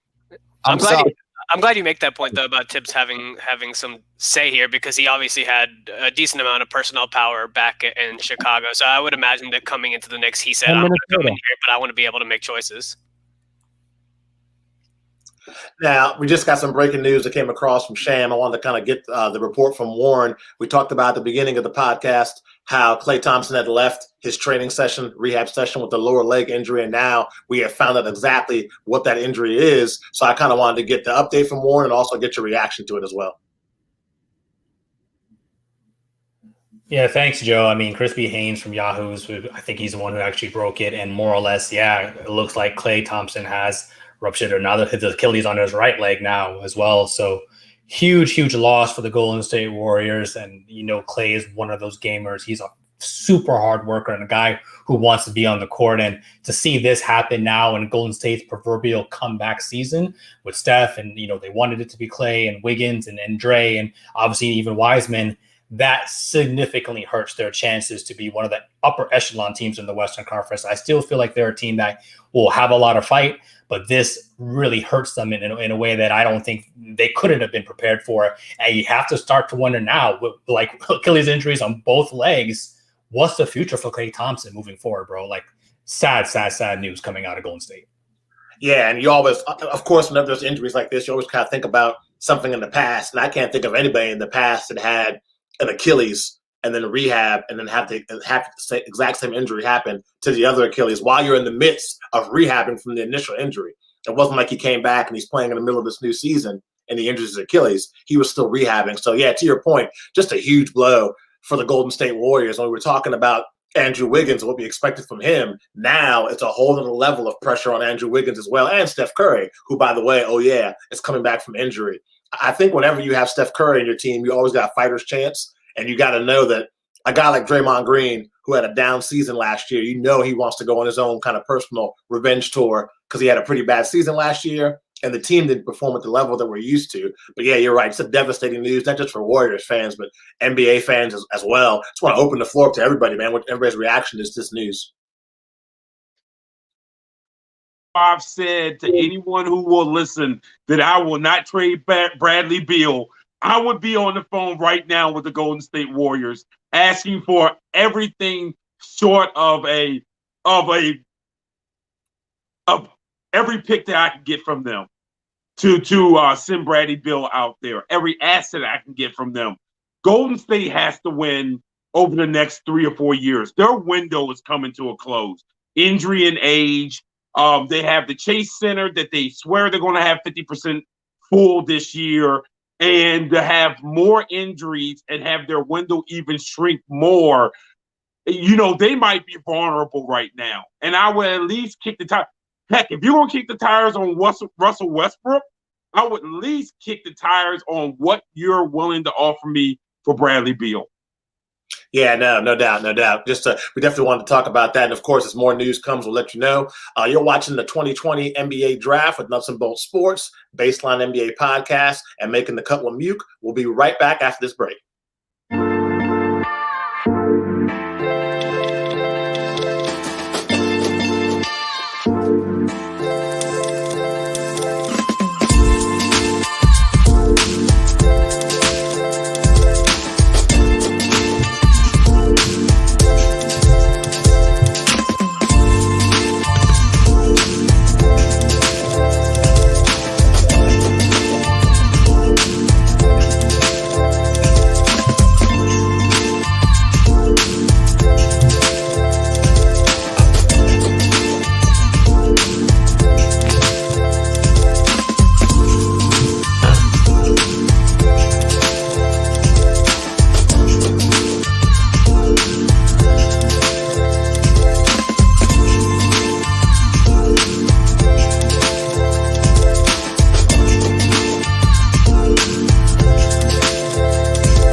And welcome back to the 2020 NBA Draft, presented to you by Nuts and Bolts Sports, joined by Baseline NBA Podcast and Marcus Washington, owner of Making the Cut with Mook. So, Boston Celtics just drafted a player. They got Peyton Pritchard, a guard at the University of Oregon. Let's go to our resident Celtic fans. I want to get your reaction to this pick. We'll start with Henry, and then we'll bounce to Kyle, and we'll bounce to Warren as well. I'm throwing in a Go Ducks. All right, well, Peyton Pritchard, actually, I didn't expect this, first of all, because Peyton Pritchard was not in any of the top 30 picks in the mock draft or any mock draft that I saw. So I'm actually really excited about this pick because, one, I saw Peyton Pritchard play live right in front of me. He destroyed UC Irvine, which is where I graduated from. He completely dominated that whole team and that whole game. It was in March Madness, the second round, 2019. And to be able to see him live firsthand, I saw how much control he had over the game. Just throughout on both ends of the floor, he really dictated. He reminded me of Chris Paul. He really did. And that's my comparison to him. He was able to score and facilitate at such an exceptional level where he was that guy. And to have him now, as in the Celtic green, going from the Oregon green to the Celtic green, it's pretty fitting. I'm really happy about this pick. Yeah, and I know Ashmere is from Oregon, so props to that team. Producing some exceptional players over the year. I think Peyton Pritchard now, has his cut in terms of, making it to the league. Hopefully, proving himself in the league. Obviously, he's going to have a steady uphill battle in terms of his progression because right now I think the league is the most competitive it's ever been, especially at that point guard shooting guard position. But I'm excited to see what he can do, especially under Brad Stevens. So, anybody else, please take it away. I think it's a solid pickup for the Boston Celtics. I mean, clearly they have to address their bench scoring, which has been woeful. I mean, the other thing as well too is you need a floor leader once Kemba Walker comes off of sits down on the bench. So I don't have any problems with this particular pick. If you're the Boston Celtics, and the Boston Celtics fans clearly understand that what they also want to make sure is they have a legit shooter. The guy averages about 20.5 points in a game, in the college level, which I think translates well for somebody to come off the floor. He's a knockdown shooter. Legitimately, the Boston Celtics seem to like they want to shoot the three ball, at their to their demise at times, and maybe having a guy like Peyton Pritchard who has the capacity to shoot the three ball, the 42% clip, which I think can translate well in the NBA. Obviously, he's a much more reliable shooter than me watching Marcus Smart jacking up threes. I'd rather see him doing it in the fourth quarter, but for the first three quarters, I don't mind seeing Peyton Pritchard doing that. So. Now, the Utah Jazz just ended up drafting a young man that had a lot of promise coming out of the University of Kansas. I would say, Marcus, he probably didn't live up to that promise. He was a guy that was highly touted, up and down career as Abuke goes to the Utah Jazz. And I believe that pick by Utah is actually being drafted for the Detroit Pistons. But what can you tell us about Keith Adebuse? I froze a little bit there. Hey, man, you gotta stay fueled, brother. You all good? Was Utah drafting that pick for someone else, or they're drafting it for themselves? No, it's staying. It's staying. It was just Tony Bradley and the 38th pick are going to Detroit, so that will be Utah's Well, that pick. makes sense because I was going to say with this draft pick, they're obviously giving up on Bradley from the University of North Carolina. Yep. Who inexplicably left. I still don't understand why he left after his freshman year. But again, they're going to get a rim protector behind Gobert. They're going to get a guy who can finish at the rim. You know what you're getting with him. And so, it's a good pick for Utah. I don't think it's one of those picks that gets them over the top or gets them to the next round. It's just almost just a good pick to be on the roster. Yeah, I mean, especially he gets to come in there too, behind Rudy Gobert, who is obviously one of the best defensive centers, we've had in the last couple of years. So that'll be something beneficial for him to learn and grow on that end, even if he is a little bit raw on both ends and takes some time. It looks like next up it was going to be the Lakers pick, so I normally would have been here, stressing and biting my fingernails nervous. But obviously they've traded that pick to Oklahoma City in the Dennis Schroeder deal. It looks like the pick looks like they're going to be taking Jaden McDaniels. So Marcus, any thoughts on McDaniels there? He's going to be obviously joining the Thunder, who are in the midst of that Presti's playing some kind of like 3D chess, man. He's got 17, 18 picks over the next couple drafts. He's still got moves to make. He's obviously wants to go through a rebuild with SGA. What are your thoughts on McDaniels? McDaniels can obviously score. That's one of the best things that he does. The big knock on him, and the reason why I think he was still available is that he has, as they put it, inconsistent effort. And you and I know that when you get to the NBA, if there's one thing that cannot be inconsistent, is your effort. There is no one here, that is there to coach your effort. X's and O's, your managing personalities, all those things that come with the job, they are not there to coach effort. And if they have to coach his effort, despite his offensive talent, he won't be there long, or he'll be at the end of the bench. And it looks like they're actually moving this pick, and this pick is actually going to be going to the Minnesota Timberwolves. So the Timberwolves still continue to do their move. Yeah, I wanted to toss it to Warren because I wanted to get your opinion on this. This Sam Presti thing and what he's doing with the Oklahoma City Thunder with a gazillion first-round picks, pulling the same thing the Jacksonville Jaguars are doing. Different league, but still two teams accumulating a lot of draft picks. I've never seen anything like this before in the NBA. What do you think, if you were to guess, what is Sam Presti's end game with all this? Well, you're talking to somebody who's lived through the Boston Celtics and their accumulation of picks for years and years and years and years. And, it's just, you just never know how that's going to work out. You have to have the ultimate ability in your scouting team and your own level of talent evaluation to go ahead and accumulate all these picks, because sometimes you can't necessarily offload them to other teams. You see what Boston is trying to do right now with their 3 picks. Their draft and stash guys got drafted before they can get a chance to draft and stash. So I think with Presti, he's going to be a little bit shrewder in this and make sure that he can see if he can package these things before the year that they're actually supposed to actually be done. I hear next year's draft is supposed to be really good. I hear the year 22 is supposed to be even better. So I think he wants to make sure that he's in the position to utilize those picks if need be. But OKC, you can't even keep all these guys on your roster when you have a roster that's already played for you in the previous year. So it's an interesting strategy. I think he's made moves that make sense. I think he's won pretty much all of his deals. But ultimately, when you have these many picks, there's just no way that you can keep them all.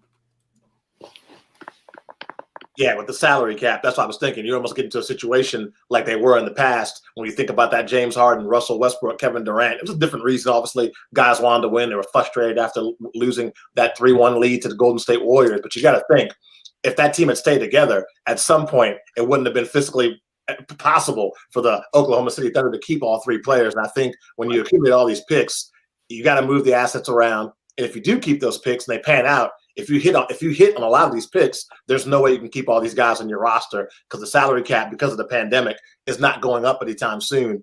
So, I mean, obviously Sam Presti knows something we don't know. Yeah, he's definitely won a lot of the deals over the last couple of years. He's been one of the better guys. So it'll be interesting. Like we talked about before the show, you look at when he traded James Harden to Houston after Houston built up all those assets over the years to make a deal. You can see that somewhere down the line where he offers, a couple of serviceable NBA players, and then he can just front load a lot of these, first round picks. And, maybe I don't have any direct names, but some star becomes available, whether they're disgruntled or, whatever the case may be. And Presti's going to have the trump card in a lot of those discussions because he's just going to have so many assets. And the fact that they're obviously not all his means that you don't have to worry about how good Oklahoma City is going to be if you're trading with them. You're worrying about, Minnesota and these other teams, Detroit, what their records are going to be like. So it gives them some flexibility, say, just throwing a name out, like say Karl Towns gets, it wants out of Minnesota in 2 years after the D'Angelo Russell Edwards, thing doesn't work out or something like that. Though there's always options. There's always disgruntled stars in the league. So he's definitely playing the long game with that, and hopefully he's able to cash in, because if you don't cash in those chips in the right way, it's all for nothing. Yeah, now for sure. The pick is in too. They ended up picking up Jaden Smith. Before I toss it to CL for his opinion, what did you have, Marcus, on Jaden McDaniels? Excuse me. Oh, okay. No, I was going to say Oklahoma City might end up with the best NBA G League team in the history of the NBA G League. To stack some of these picks. Offensive guy. Who was the pick again? Jaden McDaniels. Oh, we're back to Jaden McDaniels. Yeah, we're still McDaniels. Like I said, guy who has a reputation of having an inconsistent effort. Has a lot of tools offensively, and again, he will determine what he is in the NBA. Yeah, I'm interested to see what SGA does this year too for them. Especially the fact that he had, I think, obviously he's a highly touted player, and he was able to play with Chris Paul all of last year, which I think was huge for his development. So I'm interested to see what he can do on his own in terms of growth this year. And I don't think the Thunder are done either. I know Steven Adams has been dangled around in some trade talks along with some draft picks, so he could be on the way out. I mean, this is going to be a very interesting looking Thunders team over the next year and a half. Now, the Toronto Raptors are on the clock right now, and I wanted to toss it to you, CL, and talk about what you think Toronto needs. I mean, they put up a hell of an effort, I think, to defend their title, even when they're missing a huge piece in the fact that Kawhi Leonard's no longer part of that team. What are you looking for Toronto to kind of get themselves back to the level they used to being on? Well, the Toronto Raptors really surprised everybody by playing to the level that they played. I mean, to be a top seed in the Eastern Conference, and so nothing short of the ability for them, to do this without Kawhi Leonard. You have to commend Nick Nurse, and you have to say to yourself that this Raptors team is a for real basketball team. And so, I say to yourself, like, what exactly is it that this team is going to need to kind of resupplant themselves to be right back where they were last year, which is in the hunt, right, contending, and maybe one game short of being in the Eastern Conference Finals, playing against the Miami Heat, which some can make the argument if it was the Raptors playing the Miami Heat, the Raptors could have probably have contended as equally as the Celtics was contending against the Miami Heat. And maybe the Raptors would be defending their championship against the Los Angeles Lakers. So to me, I think one of the big things that you have to look at is this team is getting a little bit older. Sean and I have talked about this. The talent that they have in Siakam and Anunoby, they have not elevated themselves to the point that we talk about the elite players that are coming out of the Eastern Conference. And so you have to wonder, how much longer can you continue to do this with Kyle Lowry as your point guard? I think if you're going to go in this draft and it's so guard heavy, that you probably want to get a guard that you're looking to groom for the future, because you don't know how much longer you can continue to have this team that you have with Kyle Lowry playing at the level that he's playing. He is bound to hit, like Max Kellerman would say, he's bound to hit the cliff at some point. So I think that their focus should be in a nice draft with so many guards that you could probably get somebody this late around that can help supplement what they're going to get. One person that I was looking at, and I actually did some film, Malachi Flynn out of San Diego State. This guy, I think, would work very well with the kind of athleticism that the Toronto Raptors have on their roster. And at the same time, can help supplement and offset the minutes that you're already getting from Kyle Lowry. He's the kind of guy you could plug in real easy, and he can also deepen that bench for the Toronto Raptors. So it'll be interesting to see what they do, but I'm thinking that they're going to go guard in this first round. And they did they ended up drafting Malachi Flynn. So you're absolutely right with that. Marcus, what do you have in this gentleman? No, I think he's a good pickup for them. Obviously, he's a playmaker, and it's definitely a need. So coming out of a solid program, you can't really argue with the pick. No, not at all. And I mean, guard play, to CL's point, Kyle Lowry's not getting any younger. So to have another guard that you can bring, that you can groom to be his backup, plus you don't know what's going to happen with Fred VanVleet. I mean, you hope that Toronto can re-sign him, but you never know. There's some team that's going to back up the Brinks truck to try to get him on their team because they saw what he can do these last 2 years in the playoffs. And to Marcus's point, he's a junior, and so he's got the years of collegiate play under his belt. I just think that his maturation is going to fit right, real well with the team that's already in a position to contend out of the East. So yeah, I think Joe, you hit the nail on the head too with Malachi being out, or not Malachi, with VanVleet being out too. I think he'll look. He even openly said that he wants to get paid, which I thought was a little bit of a selfish thing to say outright in the media. But I think somebody like maybe Atlanta or somebody else with cap space, even the Knicks, if they just were to throw 4 years, some ridiculous 4 years, $80 million that Toronto can't match, I think there's a good chance he's in a different uniform next year. Somebody was trying to say something. Sorry. I was just trying to say, who's everyone's kind of best available now. I mean, we're seeing Terry slip. I've heard Vernon Carey could be, somebody who's supposed to be potentially be in the late first round here as well too. Who are some of the people that out here who haven't been picked yet that you might be a little bit surprised by? I say Trey Jones out of Duke. That's a guy that I think is a solid guard, brings a lot of leadership. I mean, I know you need to do that's somebody who I thought would have been gone by now. So I'm kind of surprised to see him still available. Yeah, and it's interesting too because Boston was supposed to be the team up there, but Woj's just doing his thing here, tweeting that they're going to be trading that pick. Don't have a team yet, so it'll be interesting. Obviously, that whoever that gets traded to, they're going to have their own preferences. But yeah, Trey Jones, I think he's very limited offensively, but he showed he was a pretty good defender and a serviceable player for those Duke teams. Tyrell Terry is still sticking around. I know he was a guy we've talked about a couple times tonight. So, I mean, at this point in the draft, you're obviously looking for best available and seeing if you can grab somebody, that could potentially be a steal for you. It looks like the 30th pick is headed to Memphis. So whoever gets picked there will be joining John Morant and Jaren Jackson. Probably thinking their needs are because they have Valanciunas at center, so they're probably looking at somebody at the the combo guard or maybe on the wing. Because obviously you have your staples in Jaren Jackson. I don't know if anybody had anything else on them. Well, for me, the best remaining player might be Desmond Bane for TCU. Marcus. Yeah, he's the best shooter out there. And once again, I'm a little shocked that he's out there, especially in a league that's starved for scoring and shooters. Why they sleeping on Bane, man? Dark Knight on Bane. And you know what happens, right? Yeah. We got to start causing chaos in Gotham because they sleeping on Bane. Come on, man. Marcus must you and Cal right now must be on some crystal ball stuff because the Shams and Lowe just said that they're taking Desmond Bane at 30. So your wishes have been answered. He'll be heading there, like you guys just talked about. I mean, do you want to kind of add a little bit more to what that fit's going to be now that we know it's official? Hey, Marcus, is he signed with CAA or Raza Ghul? Oh well, I'm gonna have to check that out. A little too nerdy. Bane can absolutely, positively shoot the ball, and again, in a league that's so offensive, and spacing, and you do need floor spacing in the NBA. I mean, to me, it's a no-brainer, and I am sort of shocked that he is still around because that's someone that various teams who have already picked definitely could have used. Yes, and Memphis is an exciting team, man. I mean, John definitely deserved Rookie of the Year last year. And Jaren Jackson is another, highly touted guy that's coming up for them. They have, that's their cornerstone right there.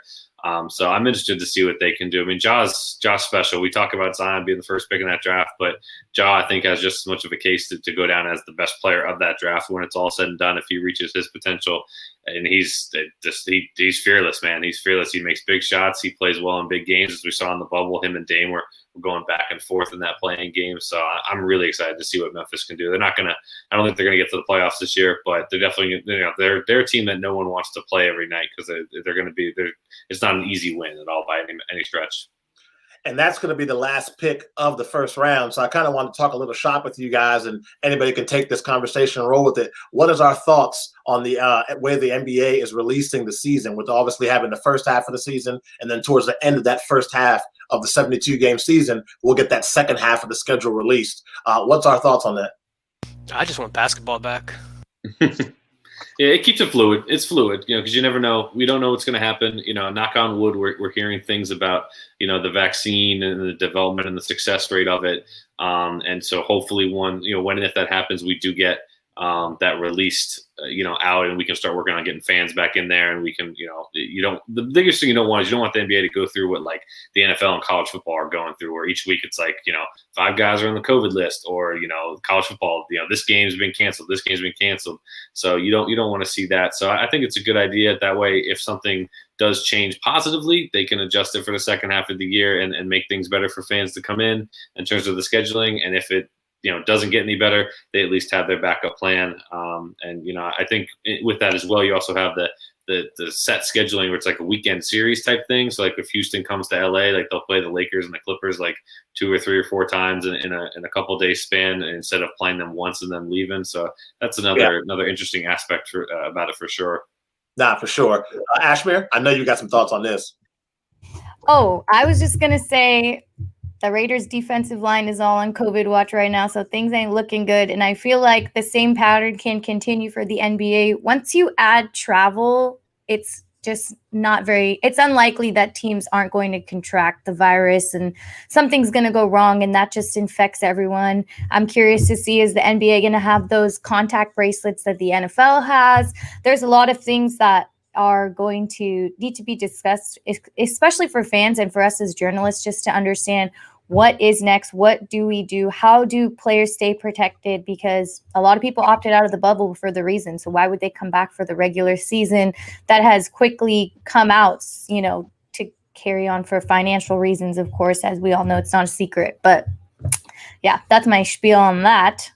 And yeah, to go off what Ashmir was talking about right now, I don't have anything against the NFL, but honestly, I think their incompetence has really gotten the best of them, and I don't think the NBA will actually, follow their patterns, because today the Golden State Warriors owner, he was talking about his plan of having 50% of their fans within the stadium, but he has a set plan. He says if that fan does not test negative or show their negative results or anything like that, then they're not able to enter the facility. That's something that the NFL is not really doing. They're just really allowing their fans to still come in. If you see the Cowboy Stadium, there's still a good amount of people in the stadium itself, and just having an outbreak and everything. I feel like the NBA is more prepared, a lot more prepared than other leagues. I feel like Adam Silver does have a concrete plan to what Jordan was saying, actually having that like MLB type of style where you do play like a mini series in the regular season.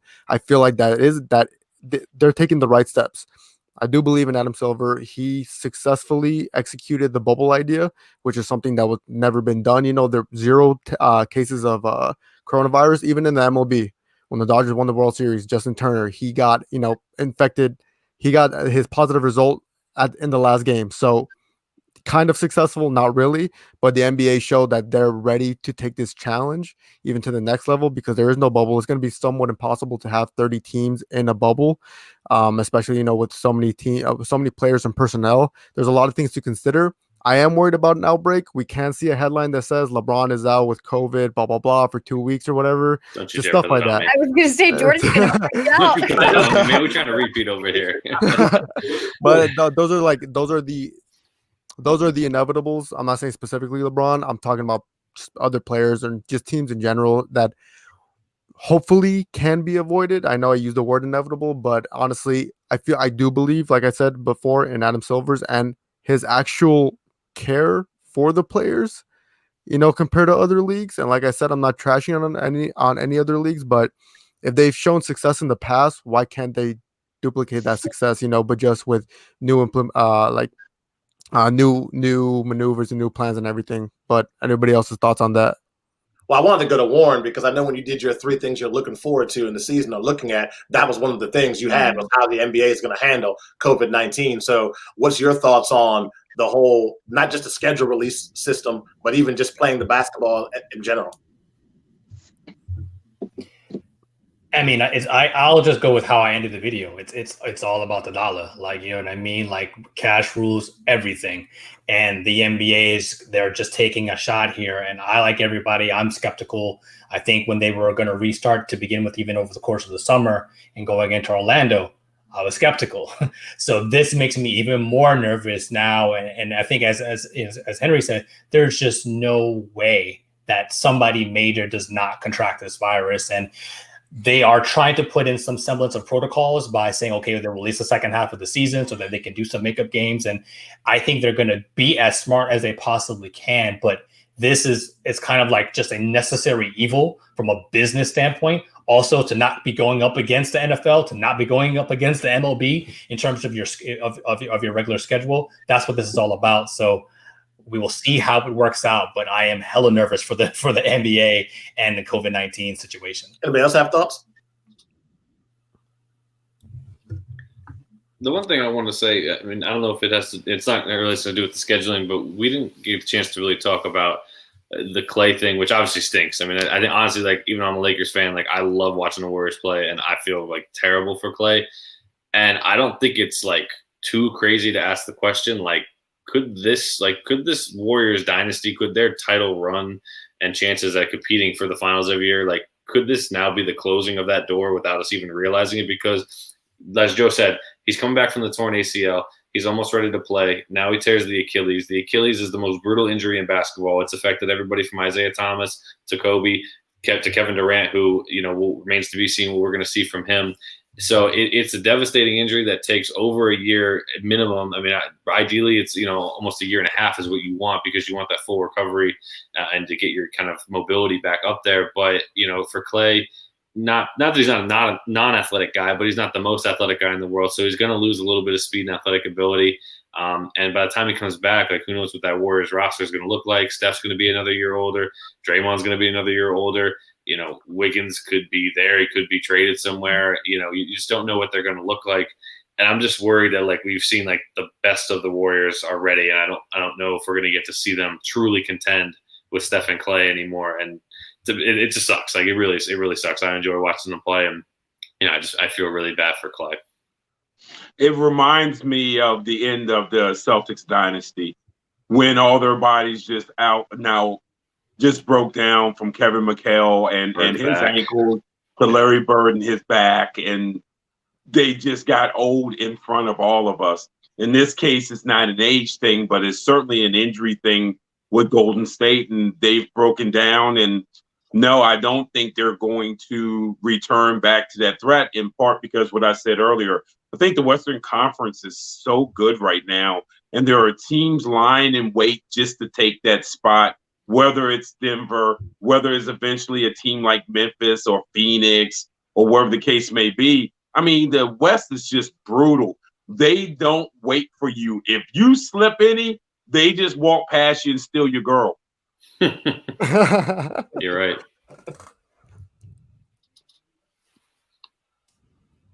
Well, I guess another major question I had too for the panel is the start. I mean, we talked about it when the NBA season ended in the bubble. A lot of us thought it was going to start on MLK Day. Come to lo and behold, kind of to the point that Warren made about the cash rules, everything around me. We're now having a December start time. And I'm sure we all saw on Twitter how teams didn't even make the bubble had this astronomical amount of time to rest, recover, improve their game. And teams like the Lakers and the Heat kind of get the short end of the stick of this thing. I think it's something like they get 73 days off or something like that. Might even be less than that to rest, recover, enjoy the championship, enjoy the season. What are our thoughts on the NBA choosing to start their season so quickly? I just think that, I think it ties into the circumstances regarding the pandemic and how this is going to affect the scheduling. I think I don't know. I'm going to rely on Adam Silver because of the fact that he's making the right decisions that is best for the league in itself. But as far as the quality of play and as far as the expectations of whether or not the players are going to be protected, I think that is going to be so much up in the air right now. And I wouldn't be surprised if guys come in into this upcoming season with this quick turnaround and you see a number of injuries. Guys, being off. To me, I think the scheduling is also going to be predicated on how much time between games they're going to be allotted in order for, the stars to get the proper rest required to be able to play at the level that I think we're all expecting these guys to play. I mean, I get, it sucks what happened to Klay Thompson, to Jordan's point.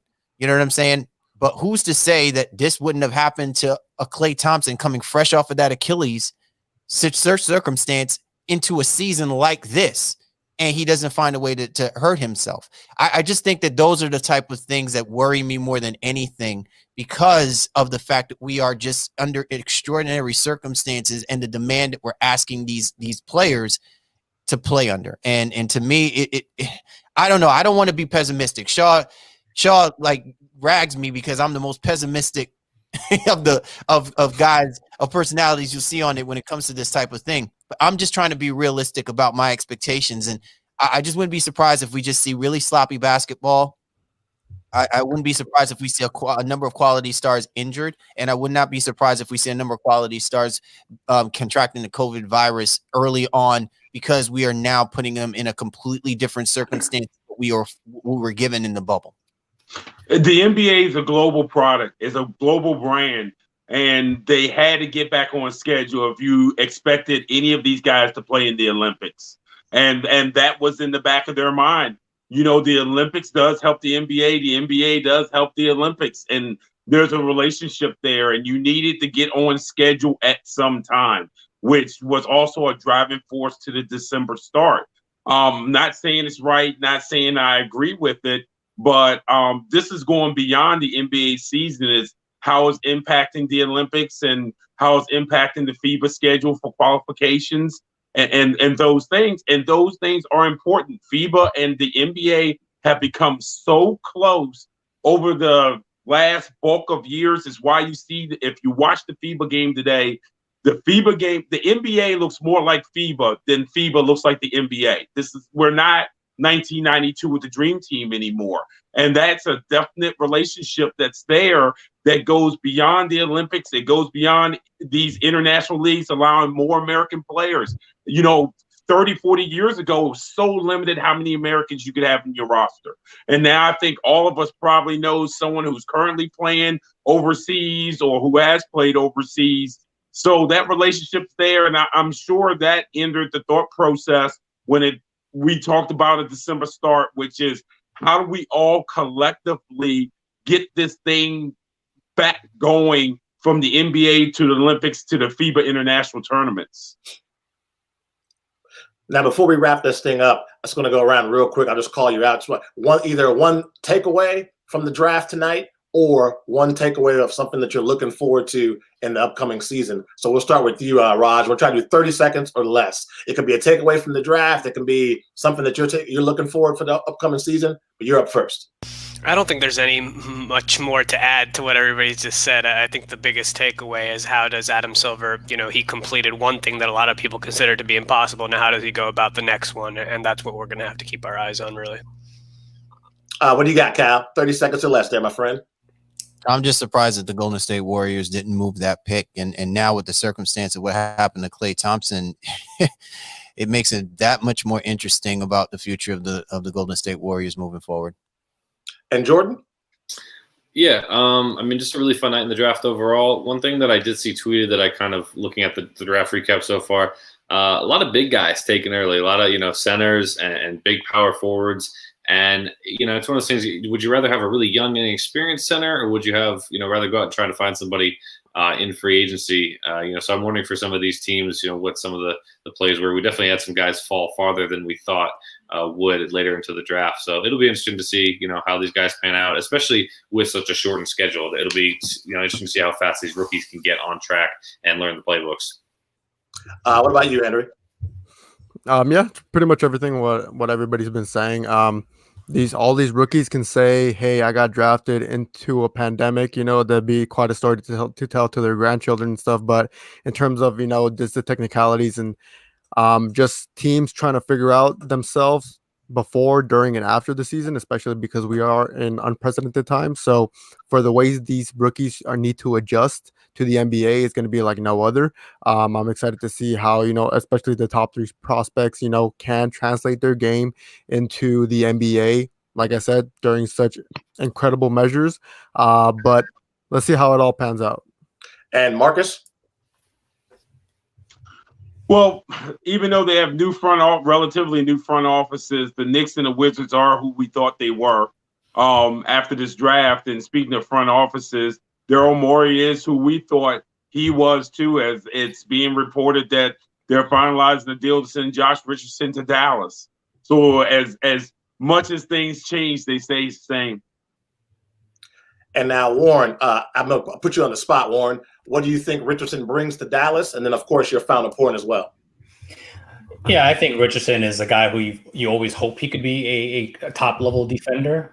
His shine has definitely worn off since his days in Miami, but Dallas is willing to take a chance there. And I think with the 76ers, they get Curry, a guy who can shoot it. So they add some shooting to this team to build around Embiid and Simmons, which doesn't make sense. But very interesting theory to see the 76ers and Morey trade away two starters and Horford and Josh Richardson in the same day. So I think more moves are definitely coming there. And overall, just what I'm looking forward to is more of that, more trades. Free agency, or sorry, not free agency, free agency opens on Friday. And that is going to be a huge, huge situation. I think we're going to see Boston make some moves. I think Detroit, as we alluded to a little bit earlier, they're going to be making some moves as well too. So I think that's what we have to look forward to as NBA fans, a lot of more movement. Yeah, I'd say for me, my final takeaway is I'm looking forward to trades as well. And I think with the free agency, I think we're going to see some people like we talked about, Fred VanVleet. I'm a Wizards fan. I hope Bradley Beal stays with the team, but I wouldn't be surprised. I mean, anybody can get traded. We've seen that time and time again. So I think that's what I'm looking forward to is the trades and seeing what free agency signings are going to take place. And I'm going to toss it to Ashmere to put a nice bow on this thing and wrap up our coverage of the 2020 NBA draft. Hey, everyone. Thank you so much for joining. I think we've all learned a lot. We had a great time. It was amazing to have the Baseline team here with us, have Marcus here with us. It's been fun. If you have not subscribed to our channel, please subscribe to Nuts and Bolts. Subscribe to these guys as well. They can provide you with a ton of content. They're all insightful. And be sure to check out the Nuts and Bolts merch store, too. The holidays are coming up. Don't forget it. We want to thank all the social, Marissa, for running the production behind the scenes. She's given us this fluid transition that you've seen, running all the graphics, everything. Appreciate all of you and all of your time. Please stay safe, stay healthy, and, enjoy the rest of your night. Thanks, guys. All my critics like I heard you, so what? You can't kill my confidence, I think I'm the man. Tally all the I ever gave on my head. Lately I've been living